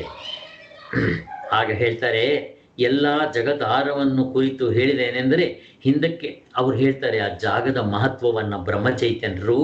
ಹಿಂದೆ ರಾಮಚಂದ್ರನು ದಂಡಾರಣ್ಯಕ್ಕಾಗಿ ಜಾನಕಿ ಶೋಧನೆ ಮಾಡ್ತಾ ಬಂದಾಗ ಈ ಸುಷ್ಮುಖಿ ಪರ್ವತಕ್ಕೆ ಹೋಗುವಾಗ ಇದೇ ಸ್ಥಳದಲ್ಲಿ 1 ದಿವಸ ಇದ್ನಂತೆ. ಅದೇ ಇದು ಅಂತ ಹೇಳಿ ಅಲ್ಲಿ ನೀವು ರಾಮನ ಮತ್ತೆ ಸ್ಥಾಪನೆ ಮಾಡಿದ್ದೀರಾ, ತುಂಬ ಒಳ್ಳೆಯದು ಅಂತ ಹೇಳಿ ಅದರ ಹಿಂದಿನ ಪುರಾಣದ ಕಥೆಯನ್ನು ಜನಗಳಿಗೆಲ್ಲ ತಿಳಿಸಿದ್ರಂತೆ. ಅಲ್ಲಿಗೆ ಇಲ್ಲಿಗೆ ನಿಲ್ಲಿಸ್ತಾ ಇದ್ದೀನಿ. ನಾನು ಇದನ್ನು ತುಂಬ ಕಥೆತ ರೂಪದಲ್ಲಿ ಇವೆಲ್ಲ ಹೇಳಲ್ಲ. ನನಗೆ ಸಾಧನೆ ಇಂಪಾರ್ಟೆಂಟು, ಅವ್ರು ಏನು ಸಾಧನೆ ಮಾಡಿದ್ರು ಹೇಗೆ, ಸೊ ಅಷ್ಟು ಮಾತ್ರ ಮಾಡ್ತೇನೆ. ಇವರು ಲೋಕ ಕಲ್ಯಾಣ ಸೇವೆ ಮಾಡಿದ್ರೆ ನನಗಷ್ಟು ಇಂಟ್ರೆಸ್ಟ್ ಇಲ್ಲ. ಬೇಕಾದವ್ರು ನೀವು ಅದನ್ನು ಪುಸ್ತಕದಲ್ಲಿ ಓದ್ಕೋಬೋದು, ಎಲ್ಲ ಇದೇ ಥರದ್ದೇ ಬರುತ್ತೆ. ಬಟ್ ಇವರು ಸಾಧನೆ ಮಾಡಿದ್ದು ಕೊನೆಗೆ ನಮ್ಗೆ ಬೇಕಾಗಿರೋ ಸಾಧನೆಗೆ ಸಹಾಯ ಆಗುವಂಥದ್ದನ್ನು ಇನ್ನು ಐ ಥಿಂಕ್ ಒಂದು 2-3 ಡೇಸ್ನಲ್ಲಿ ಇದು ಮುಗ್ದೋಗುತ್ತೆ ಈ ಪುಸ್ತಕ ಜೀವನ ಚರಿತ್ರೆ. ಐ ಥಿಂಕ್ ನಮ್ಗೆ ಅಷ್ಟು ಸಾಕು ಅನಿಸುತ್ತೆ. ಓಂ ಶಾಂತಿ ಶಾಂತಿ ಶಾಂತಿ. ಜೈ ಗುರುದೇವ್.